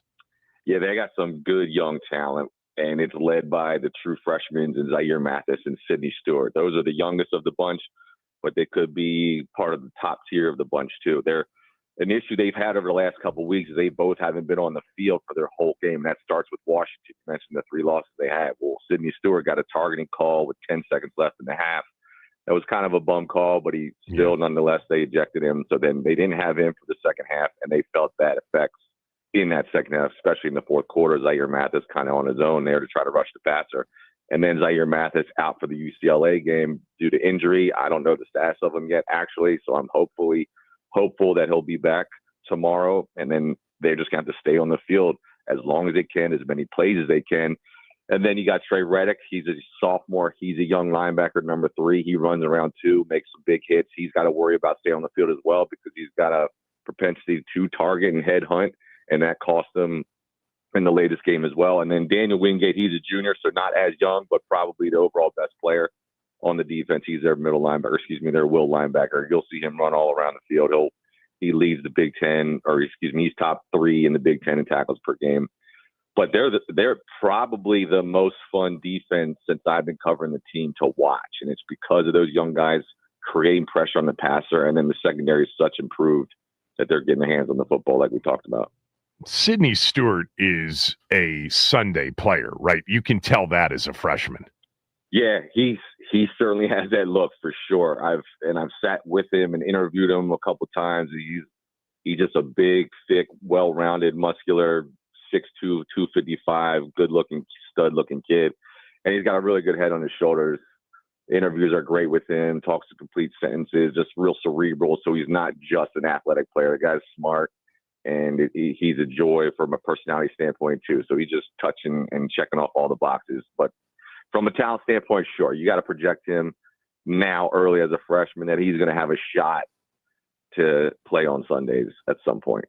And for those of you listening to Steve talk about the Terps and haven't heard him do the film breakdown on my podcast, he's exceptional. And for those of you that don't know Steve's background, simply put, he's one of the greatest punt returners in the history of college football. When he left Maryland in the mid-2000s, he was the all-time ACC leading punt returner and owned several NCAA records as well. a terrific analyst on the broadcast with Johnny. So the headliner coming into this season was Maryland's true freshman quarterback, Malik Washington. He got the start right from the beginning, going back to, Labor Day weekend against Florida Atlantic. He's had some ups and downs, but how would you kind of describe his freshman season to somebody who hasn't seen any of it yet? I think he's having a very above average freshman season as a quarterback. He's not elite right now by any means, but he's playing well above his grade level, I would say, as a true freshman. It's just so hard to determine what a true freshman is going to do as a starting quarterback in college football. So I was very not optimistic or pessimistic. I was just flatline, waiting to see when he come in. Let's just see what happens. Let's see what the tape shows. Let's just see what happens on the film, because you just never know. So obviously very impressed at the start of the season. He looked really good and looks like he's going to have a lot of potential moving forward for sure. Only setback he's had really is a UCLA game where he looked like a true freshman, in my opinion, because he combined some of his mistakes. There's been some games where he's been inaccurate. There's been a game or two where he's had a couple mental mistakes and he's gotten away with it. But the UCLA game, he kind of put all those together. He wasn't accurate. He wasn't throwing to the right receiver every now and then. So it was his true freshman game. So you hope he got to learn from that on the film that he watched all last 2 weeks, and he'd be able to correct that. He's got some mechanic flaws that I think may come back to bite him here eventually, and nobody's probably ever talked to him about technique. I'm no quarterback technician by any means, but you can tell he's throwing off his back foot, doing that A-Rod kind of, all angles and feet moving all around, and I think it gets him in trouble sometimes. So hopefully, this offseason, somebody will really, really hone in on those mechanics, and then he'll become a much more accurate passer. But true freshman, again, you can't say enough. It's just really impressive to be able to step in, play Big Ten football, and look like you belong as a true freshman. You and I have talked about this off the air, and, I've had several Terp fans push back on this, but I think one of the most amazing things to think about is Maryland starting a freshman quarterback, a true freshman, and they have literally zero ability to run the football, and yet he's been sacked the fewest times of any quarterback in the country, just twice in 7 games. How do you explain that? Yeah, I don't know if I can. I chuckle about it. When you hear about an offensive line that is only allowed 2 sacks, then the number one thing for me goes to communication. They must be always communicating correctly and always on the same page. Well, that should translate to running the football as well. You need to be on the same page running the football. Now, yes, physically you need to be able to extend a block or at least get to the block that you are in communication with. That's your responsibility. And clearly that's where they're falling apart. But it is shocking to have an offensive line be as good as they are, protecting the passer, to be as bad as they are, ineffective, I should say, running the football. I mean, they're last in the Big Ten. They're 128th in the country in running the football. It is like a scratch your head type situation. I don't know why. I mentioned last week or 2 weeks ago on the end of the broadcast, like I'm ready for them to blow up the entire run scheme that they're doing. It's not working and it's not going to work. So start a new one. I don't care how you got to go about it, but you can't keep putting Malik in those positions where, if you go back to 2 weeks ago, UCLA, they started every possession 2nd and 10, essentially, because their first down run did nothing. And so Malik's starting 2nd and 10 for the entire game. And that's just no way to win a football game and put yourself ahead of the chain. So I don't know how they're going to fix it. I don't think they can fix it, to be honest. It's at a point where it's just not going to happen. So they need to if you can't run the football, then you got to be a timely football running team. And that's, when those show up, when you get a 7-yard here for a first down, or you pop one for 10 or 12, because their longest run of the season is 28 yards. I mean, that's not going to get it done. That's not, you need more than that. So how much in preparation for this game have you watched of Fernando Mendoza, the Indiana quarterback, who right now is one of the odds-on favorites to win the Heisman? Yeah, I've watched a little bit of him. Can't say I've seen every snap, but I've seen enough. It's almost put on the tape and repeat. He's the same guy each and every week, which is making him so consistent. He's not a guy that's going to beat you with his feet, but he's not a guy that can't get you 12 yards on a 3rd down if he has to either. So you have to pay attention to that. But he's 73% completion on the season, 24 touchdowns and 3 picks. So he's playing smart. I thought my first thing that jumped off me is very accurate, throws a very catchable run after the catch football. So even when guys only have a yard or two of separation, the way that ball's thrown to him allows them to extend that to 6 to 7 yards after the catch. So he's very good, very talented. I haven't seen many flaws, if any, so far. So it's going to be a tough test for that secondary, one I'm eager to watch because the guys he has outside, leading with Surratt, number 13, very good receiver, 6'2", 213 senior. He's given Maryland fits in the past, as he has anybody in the Big Ten, but he's not the only weapon out there. So the secondary is going to have a challenge, and you got to try to help them with some good pass rush, as we've already hit on. So hopefully they can shake them up, get them rattled a little bit, but it's going to be a tough task. You know, the other really good defensive team they faced was Iowa in Iowa City, and they barely beat Iowa. It's the only game in which they were legitimately threatened because they really weren't even threatened that much at Oregon, which is their most impressive win. But I guess that gives me some reason to believe that, you know, the Terps can hang in there with the way they have played defense because Iowa seemed to, you know, they held them to 20. They had the lead in the fourth quarter in that game. So if they do it, it's got to be with defense, right? It's going to, sure. I mean, I don't know. It's hard to predict how the game's going to go with ebbs and flows, but you would assume you need to hold this team to under 20, 25 points, and then you just have to have an offensive performance from Maryland where they don't go into that lull of a quarter. Usually they pick a quarter every game, it seems now, offensively, where they can't move the football and it's 3 and out, 3 and out, 3 and out. You can't have that stretch. If you're not going to score the football in a quarter, then you have to be able to flip the field position each time at a minimum. And then when they struggle, they don't do that either. So then they keep putting their defense in a bind, and eventually you're going to wear down. You just can't hold good teams and good offenses off the board for as long as they've been doing consistently. It's going to eventually wear down. So the offense has to help out the defense in this game for sure. All right. One of the things that you haven't done in your film breakdown of our football team is you haven't looked at the next opponent, which I did yesterday. Man, Seattle is good, really good. And they've got a receiver in Jackson Smith in the Jigba. You remember him from Ohio State, who is right now on pace to break Calvin Johnson's all-time career mark for reception yards in a season. He's uncheckable. And so, you know, I know what your biggest concern is with Washington right now, and that's the ability to stop anybody. I don't know if you've seen anything with Seattle yet, but, you know, I haven't, but it really doesn't even matter if I have or not. The way you express it in a stud receiver like that, they're going to have to minimize the times they're in man coverage with him. And, you know, I don't. Especially Lattimore and Sanders still. Those are the guys I don't trust in man coverage. So I don't know if this is a game for the rookie where you put Amos, you say you're going to follow him around, and then you throw some wrinkles in. That's probably too challenging of a task for him too, so I probably don't recommend that. You're going to have to show wrinkles. You're going to have to trick them pre-snap to help you post-snap, and that's the best way to help a struggling defense. Can I give you a picture for Sam Darnold that is not what happens when the snap of the football occurs, and that's your best chance to get an advantage? Offensively, you know, Jaden's back on Sunday against the number one rush defense in the NFL. They're very good up front. I mean, I know what you think of Jaden. It's what we all think of Jaden. Does he, you know, how does that offense get back on track and keep them competitive in some of these games? I love that matchup. I'm really intrigued to watch it because Washington's been such a good football team running the football. They had a couple off weeks, but I think it's correctable things that I saw that they can get back on track.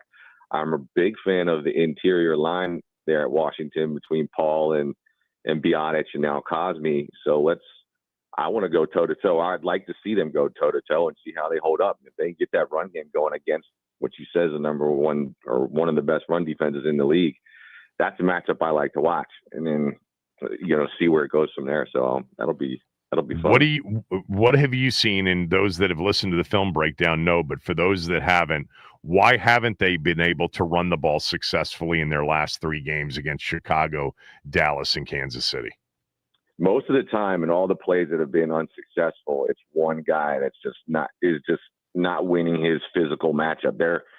So that's encouraging from the standpoint of you don't see guys not going to the right guy. That's part of the, you know, that's number one. Are you going to where you're supposed to go? Are you trying to block who you're supposed to block? And they usually do that. It's just one time the guy will just get beat. And we always have a saying, you still have, right? Those guys are pros too, and they're on scholarship too when you're in college. So they're good players on the other side of the football. You're not going to win every time.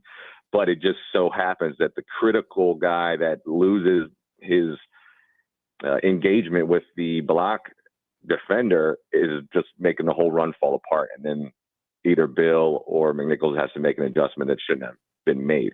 So it's encouraging that they're usually on the right communication path offensively. So now you just got to step up to the challenge physically and get the job done. And you thought the big issue Sunday night was, I think not something a lot of people talked about, but that the tight ends really struggled. Oh, they did. As a whole, the whole position, they were ineffective in the run game, ineffective in the pass game. So I mean, it was not funny to me, but I was like, man, the tight ends blew this run again. Man, the tight ends blew this again. Man, the tight ends dropped the pass here. So they just had a rough outing as a position, and that was abnormal that I had seen in all of the film that I've broken down, especially in the run game. Bates has been really good. So that was shocking to see that he missed so many blocks. I would just call that an outlier, throw it out, and then line up against Seattle Sunday night and do what you've done.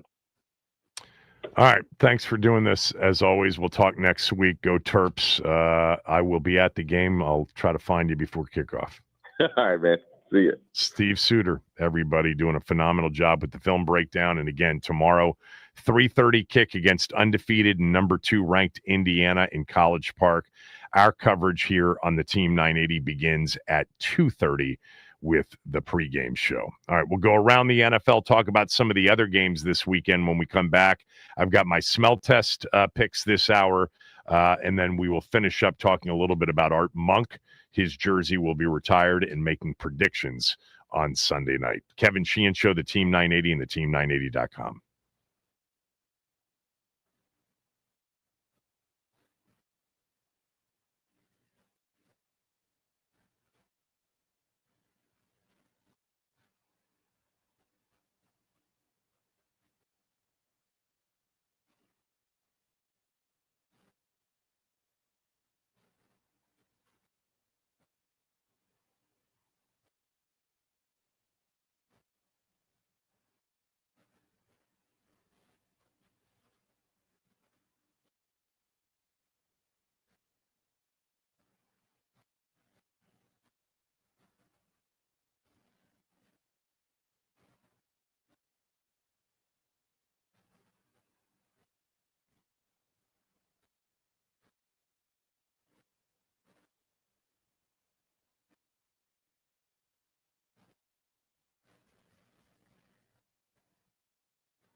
The biggest plays and clutch moments. Oh, look out!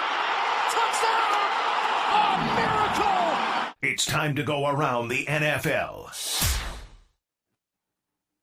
All right, let's go around the NFL. But first, football talk on the Team 980s presented by Paramount Plus. You can't count on much, but you can always count on Sundays with the NFL on CBS and Paramount Plus. Watch your local NFL game live every Sunday, all season long. Visit ParamountPlus.com/NFL to get started today. First up, the Chicago Bears. They head over to Cincinnati to take on the Bengals. The Bengals coming off a painful loss to the Jets, and the Bears enter this one off a disappointing performance against the Ravens. Still not sure if it'll be Joe Flacco or Jake Browning to appear in this one, as Joe is dealing with that shoulder injury, reportedly his AC joint. But the Bears secondary is struggling, giving up 7.8 yards per pass, and that is third worst in the NFL. But they're going up against Jamar Chase and T. Higgins. Kickoff 1 p.m. Head referee Clete Blakeman. Line Bears -2.5. Over under 51.5. Which team bounces back in this one, Kev? Well, I mean, you hit it. I mean, it all comes down to Flacco's health and availability, because if it's Jake Browning, it's not the same team. We've obviously seen that. If Flacco plays, I like the Bengals. If Flacco doesn't play, I don't have a feel for it at all, but I'd probably go Bears. The Bengals are going to score basically 30 plus with Flacco at quarterback the rest of the year. I truly believe that. If you look at their schedule, it's the Bears, it's the Steelers. They've got they still have another game they have 2 games with the Ravens, and I don't think the Ravens defense is great. They'll play the Patriots in a few weeks, better defensively. But Cardinals, they're going to be in every game if he can be upright. That's the key tomorrow or on Sunday. They win if Flacco plays, and they win something like 35-28. And if he doesn't, Jake Browning's already proven he can't do the same thing. Look, the Bears, it's a bit of a disappointing, loss for them last week. They were in it, and Caleb threw a pick late. They've struggled in the red zone, but they're playing a terrible defensive team in Cincinnati. What's the total in this game? It's got to be 50 plus, right? 51.5. 51.5. Yeah. Hard to know without knowing the health of Flacco, but if Flacco goes, they win. If Flacco doesn't go, they lose. All right, What's next? Return of J.J. McCarthy as he heads back to Michigan to face Jared Goff and the Detroit Lions coming off a bye. Hopefully, Mr. McCarthy can bring a welcome change to the offense that has struggled with Carson Wentz at the helm, failing to score more than 23 points their last 4 games. Meanwhile, the Lions, no stranger to heating up the quarterback with 23 sacks so far this season, and that's something that JJ really struggled with in the first 2 games. Kickoff 1 p.m. Head referee Clay Martin. Lions favored by 8.5 points, over under 48.5. Can the Vikings offense get a spark, or does Detroit continue their dominant run so far this season, Kevin? Yeah, I'm seeing 9s and 9.5s right now. Ooh. This is going to be the biggest public played team this weekend, Detroit. Absolutely. And they'll be thrown into every single 3-team teaser that every, better bets this weekend, because, at 9.5, 9, all they got to do is win the game. Somehow Minnesota is going to keep this close. I promise you that. It'll be with their defense. Their defense is capable of being outstanding. J.J. McCarthy has played 8 quarters as an NFL quarterback, and 7 of them have been brutally terrible. Now, he's young. You can't judge J.J. McCarthy. I wasn't a huge fan of him coming out, but it doesn't matter. He's got, you can't judge him on 2 football games. So we'll see what happens in his first game back. Minnesota, if they lose this game and J.J. McCarthy looks terrible again, be interesting to see what they do on Tuesday before the trade deadline. They'd fall to 3-5 and be in deep, deep trouble. Maybe they'd just bail on the season. But I think somehow Brian Flores schemes up some defense here and keeps it close. I know that sounds nuts, but you know the way I think. It's all about where everybody believes the game is headed. I'll go the other way and say Minnesota keeps it close, but it's got to be with their defense, and maybe a lower scoring game. Unless J.J. McCarthy is a much better quarterback after sitting back and watching Carson Wentz for the last 4 weeks. That usually doesn't make you a better quarterback. But get better, Carson. He gutted it out, that's for sure, with basically a shoulder hanging out of its socket for the last 3 games. Yeah. All right, what's next? Next up, Panthers, they pay a visit to Lambeau Field, where the Packers eagerly await their competition following a dominant second half versus the Steelers. Bryce Young expected to be back for this one. He's listed as a full participant in both practices so far this week. On the other side, Jordan Love has been great this year, posting 100-plus passer rating in 5 of his 7 games this season, including his best performance last week. Panthers defense coming off a game where they gave up 40 to the Bills, including 216 yards and 2 touchdowns on the ground for James Cook. Panthers secondary has been solid, but I expect we'll see a heavy dose of Josh Jacobs and Emmanuel Wilson. Kickoff at 1 p.m. Len Clark, the ref. Packers 13.5-point favorites, over under 44.5. Does Green Bay get too cute and forget to run the ball, or do you think they steamroll the Panthers here, Kev? You know, I said about the Panthers over the last couple of weeks, they're kind of sneaky better than you think. And the reason is they're very good in the trenches. Their offensive line, their D-line. Derek Brown's having a monster year. Their corners, their secondary's good. And then they gave up 40 and over 200 yards in the game to James Cook. Now, the real key in that game is Andy Dalton was starting, and it wasn't Bryce Young, and they just weren't the same team offensively. Plus, they tried to work Chuba Hubbard back in for this game after Rico Dowdle had those incredible 3 games in a row. Green Bay looks so good in the second half. That game is weird because they're down 9 and Pittsburgh is driving and they got a bad missed call and then the game completely flipped. But Pittsburgh's terrible on defense. And I know that, they got 40 on Sunday, but I don't think the Panthers are as bad as they showed Sunday. It would not shock me if the Panthers bounce back with a nice effort and keep this one close. I don't think they can win the game. Christian Watson's back for Green Bay. They've got all of these different receivers. You don't know who, Jordan Love's going to throw to. It sounds like Rico Dowdle will be back in the lead back spot and Bryce Young will be back. Don't be surprised if this is like, a 20-17 game going into the fourth quarter. I don't think the Panthers win it, but I think they could cover the big number. What's next? Next up, if you like defensive football, you're going to love this next matchup. The Broncos head down to NRG Stadium and take on the Texans. Big-time loss for the Broncos is star cornerback Pat Surtain out with an injured pec, but they've already stated they're confident in Riley Moss and co. And the Texans enter this one with the number 1 scoring defense in the NFL and total defense with just under 267 yards allowed per game. On the other side of the ball, Broncos have the best protection in football, and they're going to need it against a lethal pass rush combo of Daniil Hunter and Will Anderson. Kickoff at 1 p.m. Head referee Ron Torbert. Line right now, Texans -1.5. Over under 39.5. Which defense holds strong in this one, Kev? These are 2 excellent defensive football teams and well-coached defensive football teams. The big difference here is the Broncos just flat out are the best pass rushing team in the league. And the Texans offensive line is not very good in pass block win rate. I think they're 28th in the league in pass block win rate. But I've talked a lot about Houston this week. And even last week, I had them against the 49ers. I thought they could win that game. I think they're a sleeper to get back into the mix in the AFC South. They still play Indy twice. They still play Jacksonville one more time. They have teams like the Cardinals and the Raiders and the Titans left on their schedule. Houston is so good on defense.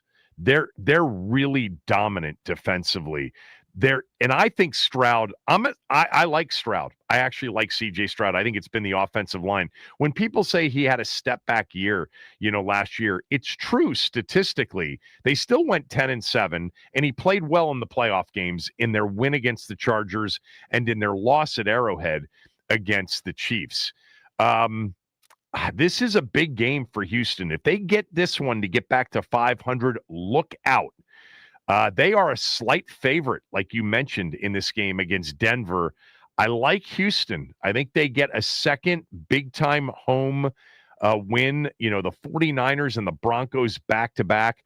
They lost their last road game to Seattle. I watched all of that game yesterday in looking at Seattle. And Houston, defensively was great against Seattle.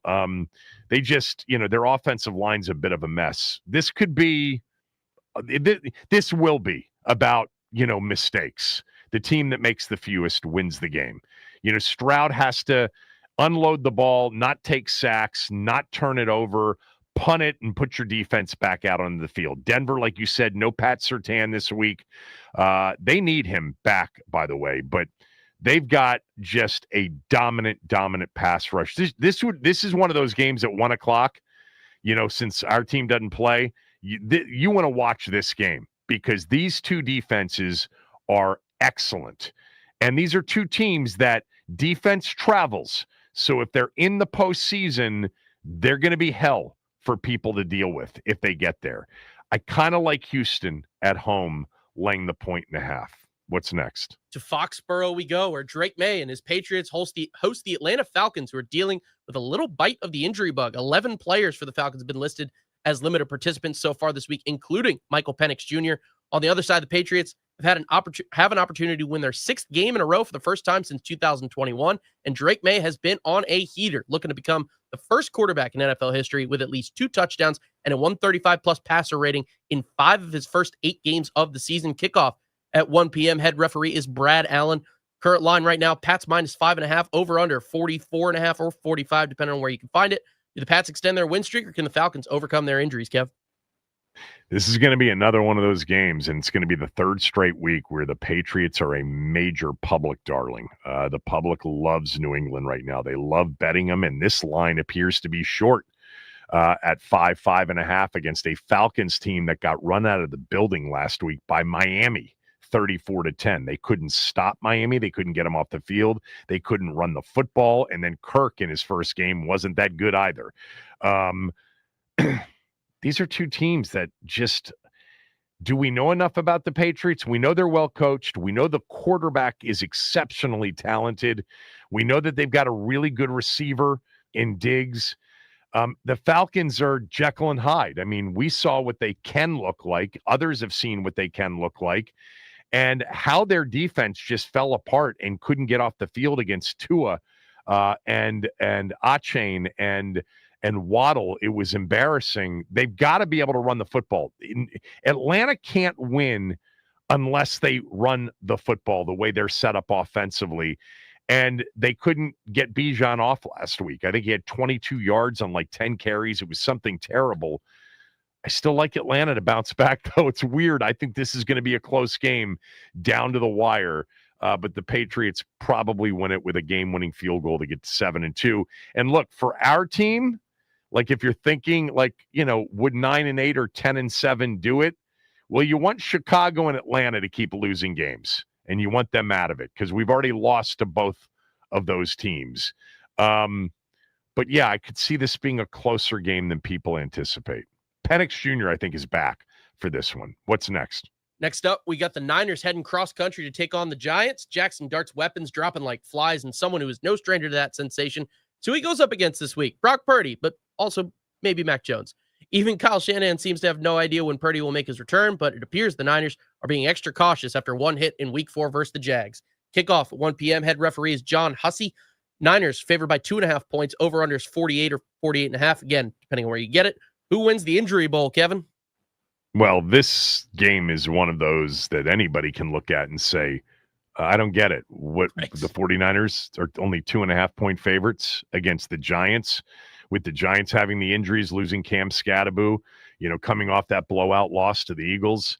Yeah, the Giants are a dangerous team Sunday. Trust me in this one. 49ers are beat up. They're getting healthier in spots.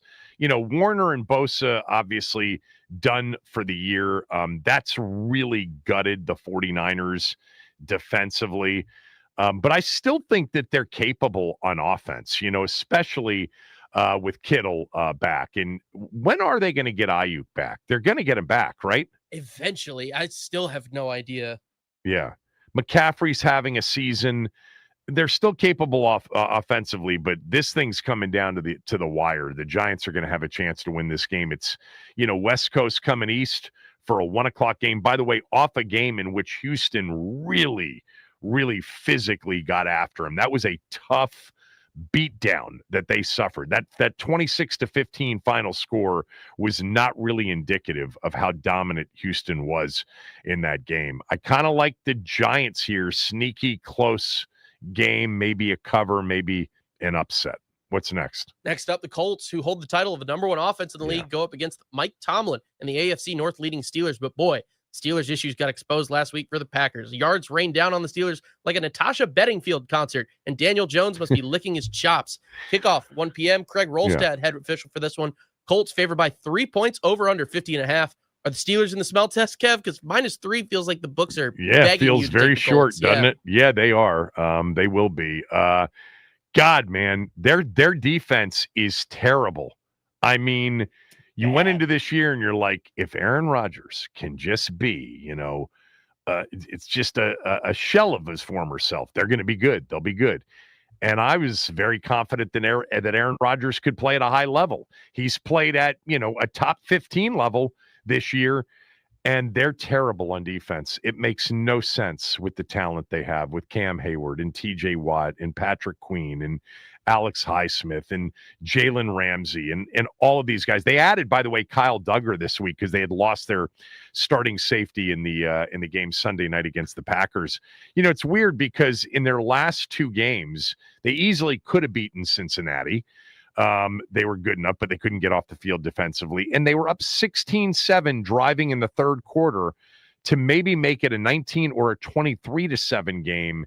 And there was an egregious missed offsides penalty, which Aaron Rodgers drew and then was taking advantage of it with a deep down throw, down the field throw, incomplete. There was no flag. They punted, and from that point on, it was a Green Bay onslaught with them not, basically going touchdown, touchdown, touchdown, touchdown the rest of the way, and they won 35-25. Jordan Love was incredible. The ball barely hit the ground. They ran the football with that the other dude, not even Josh Jacobs. And their tight end, let's say it, Tucker Kraft has become an elite-level tight end as a pass catcher. We saw it in week 2. He's got 6 touchdown catches on the year. I think Pittsburgh keeps this close. The line reeks. It's way too short. But Indy has beaten up on everybody, including bad teams and good teams. But somehow Pittsburgh, in a desperate spot here, especially with Baltimore winning last night, I think they pull off the cover, if not the outright win. I like it. Next up, we got the Chargers, another West Coast team headed east to take on Cam Ward and the Titans, who are just flat out terrible and certainly in the running for the number 1 overall pick again. Chargers coming off the mini bye where the offense shook off the cobwebs against the Vikings, putting up 37 points. It's the first time this season they've been able to put up more than 30. Kickoff 1 p.m. Head referee Alex Kemp. Chargers favored by 9.5 points. Over under is 43.5. I've got no read on this one at all, but 9.5 is a lot. And the Titans get paid to play football too, so I guess there's that. Coach? How about the Chargers after losing Najee Harris, losing Omarion Hampton in our Vidal, game? Man, stepping up. And this Kamani Vidal has just stepped up and done a great job running the football. Look, the Chargers are in a division where they can't afford to lose to the Titans. They already had that, loss to the Giants in week 3 or 4. Was that Jackson Dart's first start? It was, right? Mm-hmm. I think it was when they beat the Chargers. Yeah. So, they've come east once this year for a 1:00 game and lost. Now they do it again against the Titans. We'll see what happens. I think the Chargers clearly are the better team. The Titans are reeling every which way, shape, and form. And the Chargers have to win this to keep, pace with Denver, to keep pace with Kansas City. I think the Chargers, like we said with, a couple of other teams, they're still a mystery right now.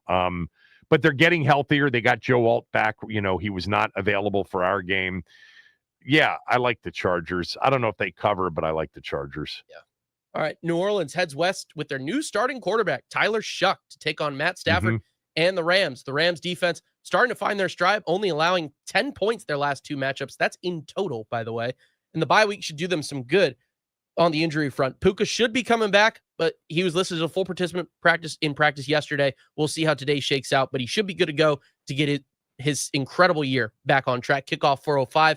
Head referee Sean Smith. Rams favored by 2 touchdowns or 2 touchdowns and a hook. Over under is 43.5. You think the Rams covering this one, Kev, or can Tyler Shuck impress in his first start? I don't know. I mean, a lot of people like Tyler Shuck a lot coming out in the draft, and he didn't get the opportunity until late in the game against Tampa. What's interesting about that Tampa game, and I gave out the Saints, they were completely wrong, but the issue really was that Tampa's defense kept scoring.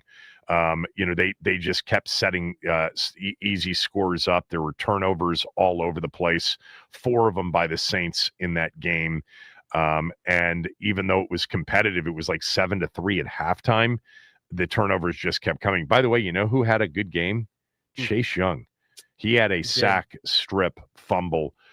He's actually had some decent moments since coming back. I think he had a sack and a half in the game last week, and I think he had a sack the week before. He was out the first few games.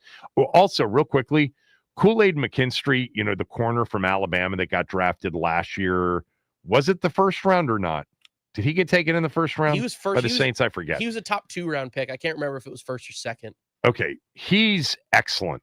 He can really play. There were a lot of questions about a lot of different things surrounding him because the talent was already there. He looks great for the Saints, but the Rams are loaded, man, and the line tells you that, you're not going to give the dog a shot in this one. It's over 2 touchdowns, on what is typically a neutral field anyway at SoFi. I like the Rams, and I think that this NFC West with the Rams, Seahawks, and the 49ers is going to be one hell of a race the rest of the way. The Rams, still have both of their games with Seattle and another game with the 49ers next week. But those Rams-Seattle games may determine the NFC West. What's next? Next up, we got 2 teams coming off the bye. In this one, the Jaguars head to Vegas to take on the Raiders. The Jags tied for second most interceptions so far this year, and Geno has thrown more than his fair share with 10 of his own this season. But Travis Hunter was just placed on IR this morning with a non-contact injury, so we'll see how that kind of shakes out. Kickoff at 4:05. Alan Eck, the white hat in this one. Jags favored by 3 points, over under 44.5. Short line on this one, Kev. Is it closer than the public might think? Travis Hunter, tough. The number 1 overall pick. They traded up to take him. It's interesting, right? Like, it's too early. They're second pick in the draft, right? Yeah. Obviously. Yeah, they traded. Cam Ward went 1. Yeah. But it's too early, but there's not been a lot to get super excited about on defense or on offense with Travis Hunter so far. I don't know what to think about this one. I mean, Jacksonville's laying a short number against a terrible football team. It doesn't make much sense. Jacksonville's got to win this game to keep track and keep up with Indy and to give themselves, a shot at a wild card. Jacksonville's, they had that win over the Chiefs a couple of weeks ago, and it's like, all right, here we go. Come on, Trevor Lawrence. He looks the part every time I watch him. I don't know what to make of this game. I would probably take the Raiders just on general principle that nobody's going to have nobody's going to bet them because Jacksonville's perceived to be the better team. What's next? Last one. The game we've all been waiting for. The biggest rivalry in the NFL right now. Bills, Chiefs, baby. I think it is. Yeah.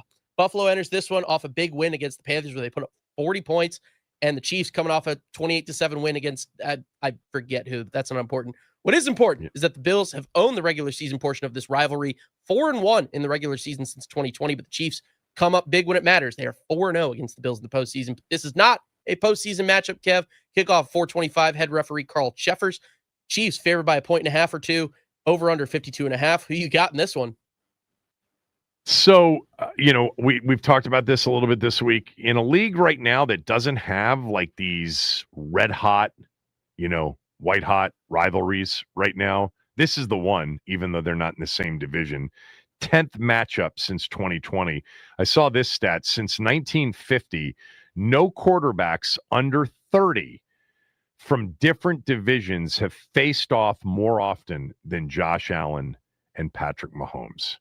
So I guess Brady and Peyton didn't face off 10 times before one of them turned 30 years old. I like the Chiefs in this game. It's tough to win in Buffalo. I get that. I think the Chiefs being favored is a little bit interesting. They're now up to a 2.5-point favorite. I think Rashee Rice's return was big for the Chiefs. This is just flat out a better Kansas City team than they had last year because they're much better on offense. Chris Jones isn't having a great year, but I don't know how long that will last. This is perfect for us that we're playing the Sunday night game. We get a good 1 o'clock, mix of Pittsburgh, Indy, Houston, Denver, some good games. And then we get to sit back like the whole country will. The only game that starts at 4:25, Chiefs at Bills, and watch, probably the first of 2 matchups between the teams. We'll see how the seeding shakes out, whether or not it's in the divisional round or in the AFC title game. But I like the Chiefs to win. I think the Chiefs right now are the best team in the AFC, and I think they'll represent the AFC in the postseason again. But the Bills have owned the Chiefs in the regular season. Of the 10 games, 4-1 Buffalo in the regular season, 4-0 KC in the postseason. Who do you like in this game? Man, I'm gonna root for the Bills just because I want to see them get over the hump. But man, the Chiefs with what they did last week and just Rashee Rice and how the offense looks, it's so complete. And then you get when things weren't working for the Chiefs, like coming into the second half against us, they started switching it up, giving us different looks. Like I think want to say Rashee Rice ended up in the backfield and a couple points in that game. So it's the Chiefs just can switch it up and do whatever and keep you off kilter. So I have to roll with the Chiefs with my brain, but my heart's gonna root for the Bills because I like seeing the underdog get over the hump. All right, let's get to my smell test picks. We will do that when we return. Kevin Sheehan Show, the Team 980, the team980.com. We are free and live on the Odyssey app, and you can watch us on the Team 980 stream on our YouTube channel. And hit the subscribe button and hit the like button when you get there.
All right, 5-5 last week. So a 500 a week record-wise. I know you lose money when you go 500, but I still have not yet had in 9 weeks of the smell test this year a week in which I've had a losing record. The last 2 weeks have been 500 weeks. Bit of a market correction, I guess, after the sizzling start over the first 7 weeks. Last week was the biggest week for public bettors. All of the public favorites won and covered. You typically will see that with all the favorites covering last week in the NFL. And to be honest with you, to go 5-5 the way I handicap these games, that's a win for me. You know, not getting buried on a week in which the public won overwhelmingly over the house is a good week for me to go 5-5. We'll see if it turns back in the other direction this week. Let's start tomorrow, Saturday. I said on the show yesterday, I kind of liked UTSA last night against Tulane. I didn't give them out. I should have. UTSA as a 5.5 point dog won big, 48-26 outright. And tonight, I kind of like Bill Belichick's heels a little bit +2 against Syracuse. It's not really a smell test, pick because it doesn't fit the formula perfectly. Belichick's team has covered 2 straight games. I had him against Cal 2 weeks ago, and they nearly won outright against Virginia last week. Now they're catching 2 at Syracuse. I'm not giving it out. I'll probably play the heels tonight personally. So let's start with tomorrow. Tomorrow, a terrible team, West Virginia, is on the road. Yeah, West Virginia stinks this year. They're just a bad football team this year, and they're playing Houston. The Cougars are 7-1, and are very much in the hunt for a playoff spot. They really are. They pulled off the win last week over Arizona State, 24-16. They beat Arizona the week before that. Their only loss this year is to Texas Tech. Texas Tech is a very good team. West Virginia has been bad. I gave them out against Pitt early in the season. West Virginia, I did, and they won the game outright. And Pitt has been lights out since. Pitt's a very good team now, but they have not won a game since that game. They've been blown out pretty much by 3 scores every week until last week when they were competitive against TCU and lost by 6. They were getting 16.5. They've been as big as 21-point dogs in recent weeks. Houston, meantime, was a 14.5-point favorite recently against a bad team, Oklahoma State, and they're laying less than 2 touchdowns at 13.5, and the public thinks it's short. I hate playing such a bad team, but I'll buy the 0.5 point and play West Virginia plus the 14 at Houston tomorrow. Let's go to Georgia Tech. If I didn't recommend this already, I think I did, though. There is a great story written by David Hale, is it, Max? ESPN.com. On Haynes King, the Georgia Tech quarterback. Georgia Tech's ranked 7th in the country. They are an undefeated football team. What a story he has. What a family he has. Just search it out and read it. I think I retweeted it the other day and said read it. But Georgia Tech is on the road in Raleigh against NC State, and they're laying 5.5. This is a number that doesn't make sense to anybody. Georgia Tech's been rolling. They were 17-point favorites last week, won by a lot. They beat Duke as an underdog 2 weeks ago. They crushed Virginia Tech by 15. They just are a very good football team. And NC State, meantime, got run out of the building last week by Pitt. They got run out of the building by Notre Dame the week before that. I mean, the only win they have since September is against Campbell. And yet the line is 5.5. This is one of those that, you don't even have to look at any sharp money. It's going to be on NC State. The line reeks. I'll take NC State plus the 5.5. And one of the bigger games of the day, in a day that's really not that big overall, Oklahoma's on the road against Tennessee, catching a short 3 after they got beat by Ole Miss last week. Remember, a few weeks back, they got pummeled by Texas. Mateer's been okay in his return. Tennessee blew out, Kentucky. They've been on the road for a couple of weeks. People think the line should be 7, not 3. I'll take Oklahoma plus the 3 on the road against Tennessee. And then the line that makes the least amount of sense. I've tried to make sense of it. I can't. It's not injury related. There's no serious Cincinnati injury. Cincinnati as a 7-1 football team, and they've played well. They blew out Baylor last week. I gave out Baylor. That was wrong. They beat UCF a few weeks ago. They crushed Iowa State. They can really score. They can't defend very well. They're on the road against a Utah team that lost to BYU a couple of weeks ago, and the line is 10. It feels like the line should be like 4. Like Utah should be a 3, 4, 5-point favorite. They're a 10-point favorite.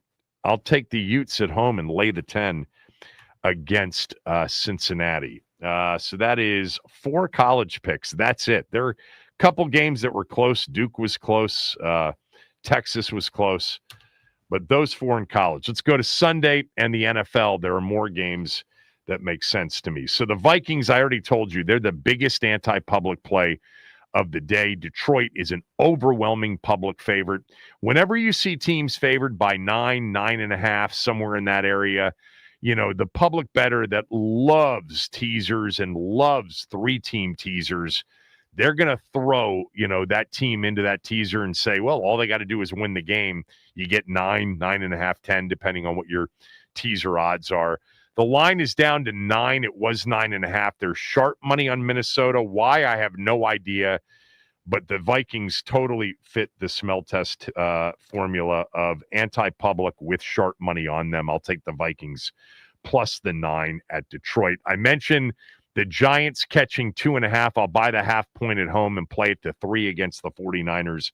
That appears to be a short number, especially with the Giants' injuries in addition to the 49er issues. By the way, in that game as well, I'm going to go over what appears to be a very high total of 48.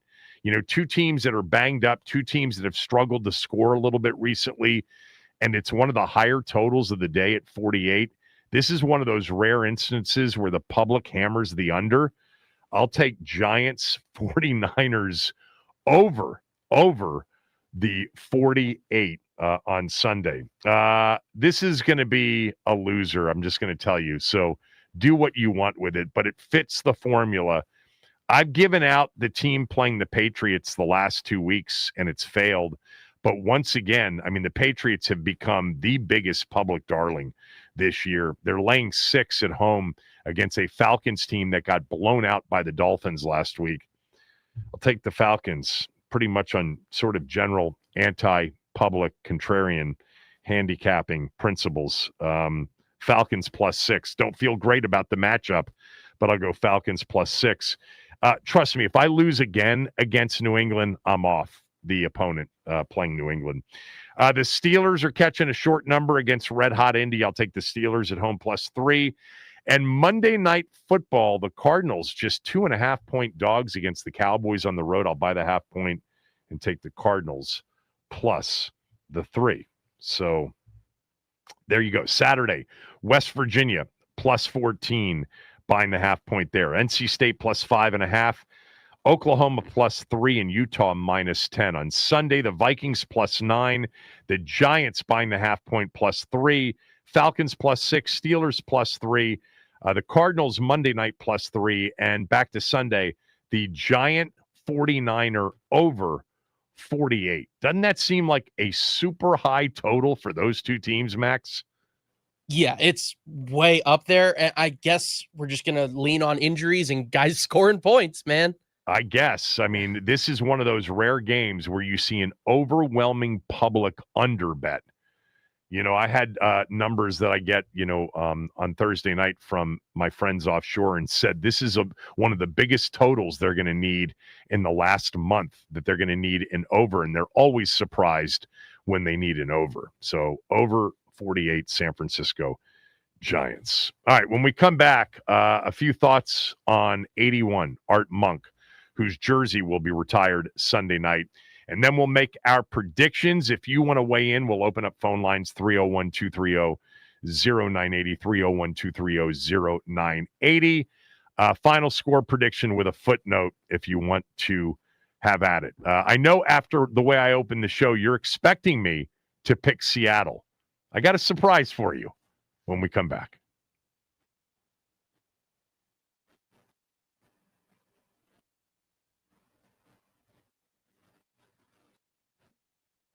All right, happy Halloween, everybody, and happy Friday. We start off with Lamar's return to the Ravens lineup. It was quite the show as he completed 18 out of 23 passes with 204 yards and 4 passing touchdowns, propelling the Ravens to a 28-6 win over the Miami Dolphins. Speaking of the Dolphins, they have mutually agreed to part ways with GM Chris Greer following a meeting this morning. Plus, the Wizards, they took on the Oklahoma City Thunder last night. Bilal Coulibaly made his season debut with 19 points, 8 rebounds, and 4 assists. But MVP Shai Gilgeous-Alexander drops 30 of his own, and A.J. Mitchell comes off the bench with 20.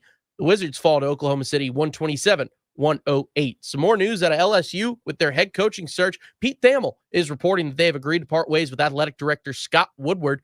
This comes after Louisiana Governor Jeff Landry told reporters that Woodward would not be selecting LSU's next head ball coach, and now that fate is certain. Tonight, the Caps, they get going against the New York Islanders. Logan Thompson expected to be in net on the first night of a back-to-back. Dylan Strome should be good to make his return to the lineup this evening following a lower body injury suffered versus the Senators last week. But no Rasmus Sandin tonight for the red, white, and blue as he is skating in a non-contact jersey this morning.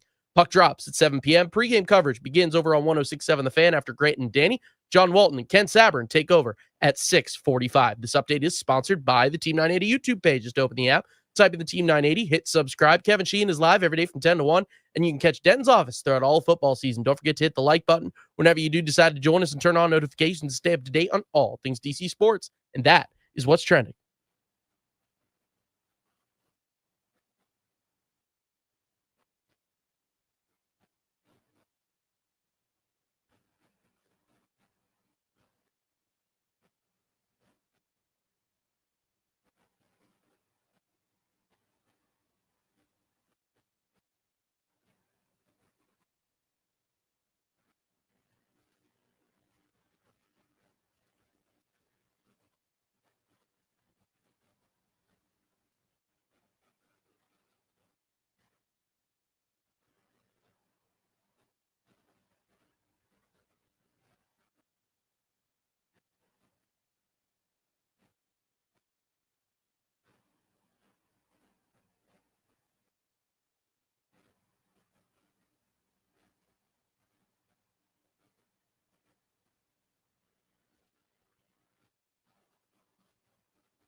In motion to the far.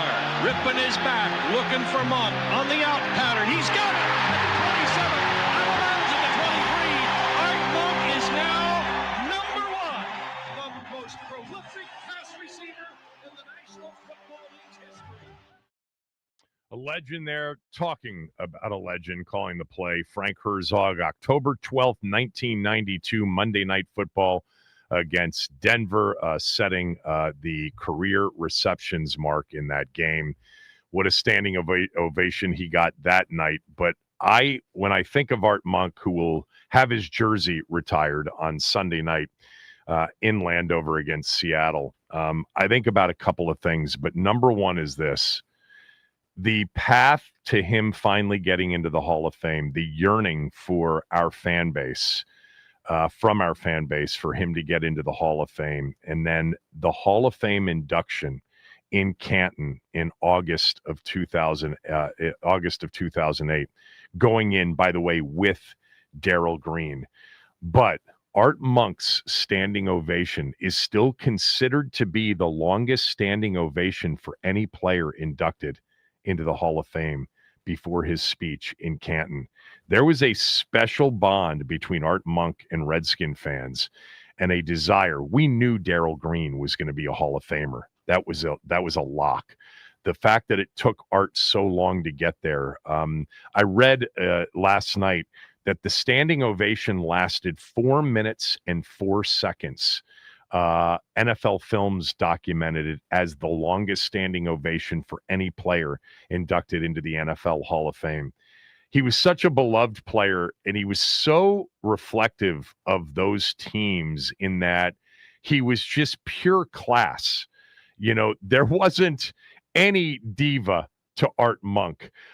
It was what Joe Gibbs's teams were. I mean, they were summed up in a guy like Art Monk. Do your job, do it well.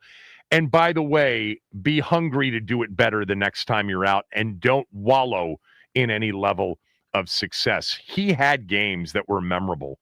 My favorite Art Monk game was the season finale in 1984. Remember, in 82, they went to the Super Bowl and won it. Art Monk got hurt at the end of the regular season, did not play in that postseason, was not a part of the Super Bowl 17 playoff run. But in 83, big part of that team that went 14-2 and lost in the playoffs. But in 84, trying to win essentially what would be their third division title, even though in 82 with the strike, it wasn't a division setup. But they needed to beat the Cardinals in the season finale at RFK. The Cardinals were in the hunt. They were 9-6. Washington was 10-5. This game was for the NFC East and a home playoff game the following week. And Art Monk took this game over. He set the NFL record with 106 receptions in a season. And in the game, he ended up with 11 catches for 136 yards and 2 touchdowns. He was dominant in the game, had a huge catch in the fourth quarter for a first down that led to a Mark Mosley game-winning field goal to beat the Cardinals 29-27. He was clutch. He was first class, and he's a Hall of Fame player. And he is and has been, on my list of the players whose jerseys, of course, deserved to be retired. Now, I did say when they made this announcement that I think Riggo's jersey should be in by now. I do. Certainly before Sean's, and Sean's is the debatable one. Sonny's needed to go in. Bobby Mitchell's needed to go in, in where they went in. I think Charlie Taylor, Riggo, and Monk are the 3 remaining that are givens. We have Sonny's, we have Darrell's, we have Bobby Mitchell's, we have Sammy Baugh's, of course, and Sean Taylor's, which is the one which I've never had a problem with him going in to the the jersey retirement section. I had a problem with when they did it. It didn't seem like the right order for me. But Art's going in, and Riggo and Charlie Taylor are the next. I would think Riggo's next year. Charlie Taylor should have his jersey retired. But Art Monk, one of the most beloved players in franchise history, one of the best players, certainly from a wide receiver standpoint. I think you guys know Monk, 888 career receptions. I mean, that's 239 in front of Charlie Taylor, who's number 2, is 12,026 pass reception yards. Will never be matched in franchise history. Even if you look at Terry is half that right now in his career. 65 touchdowns, actually second to Charlie Taylor's 79.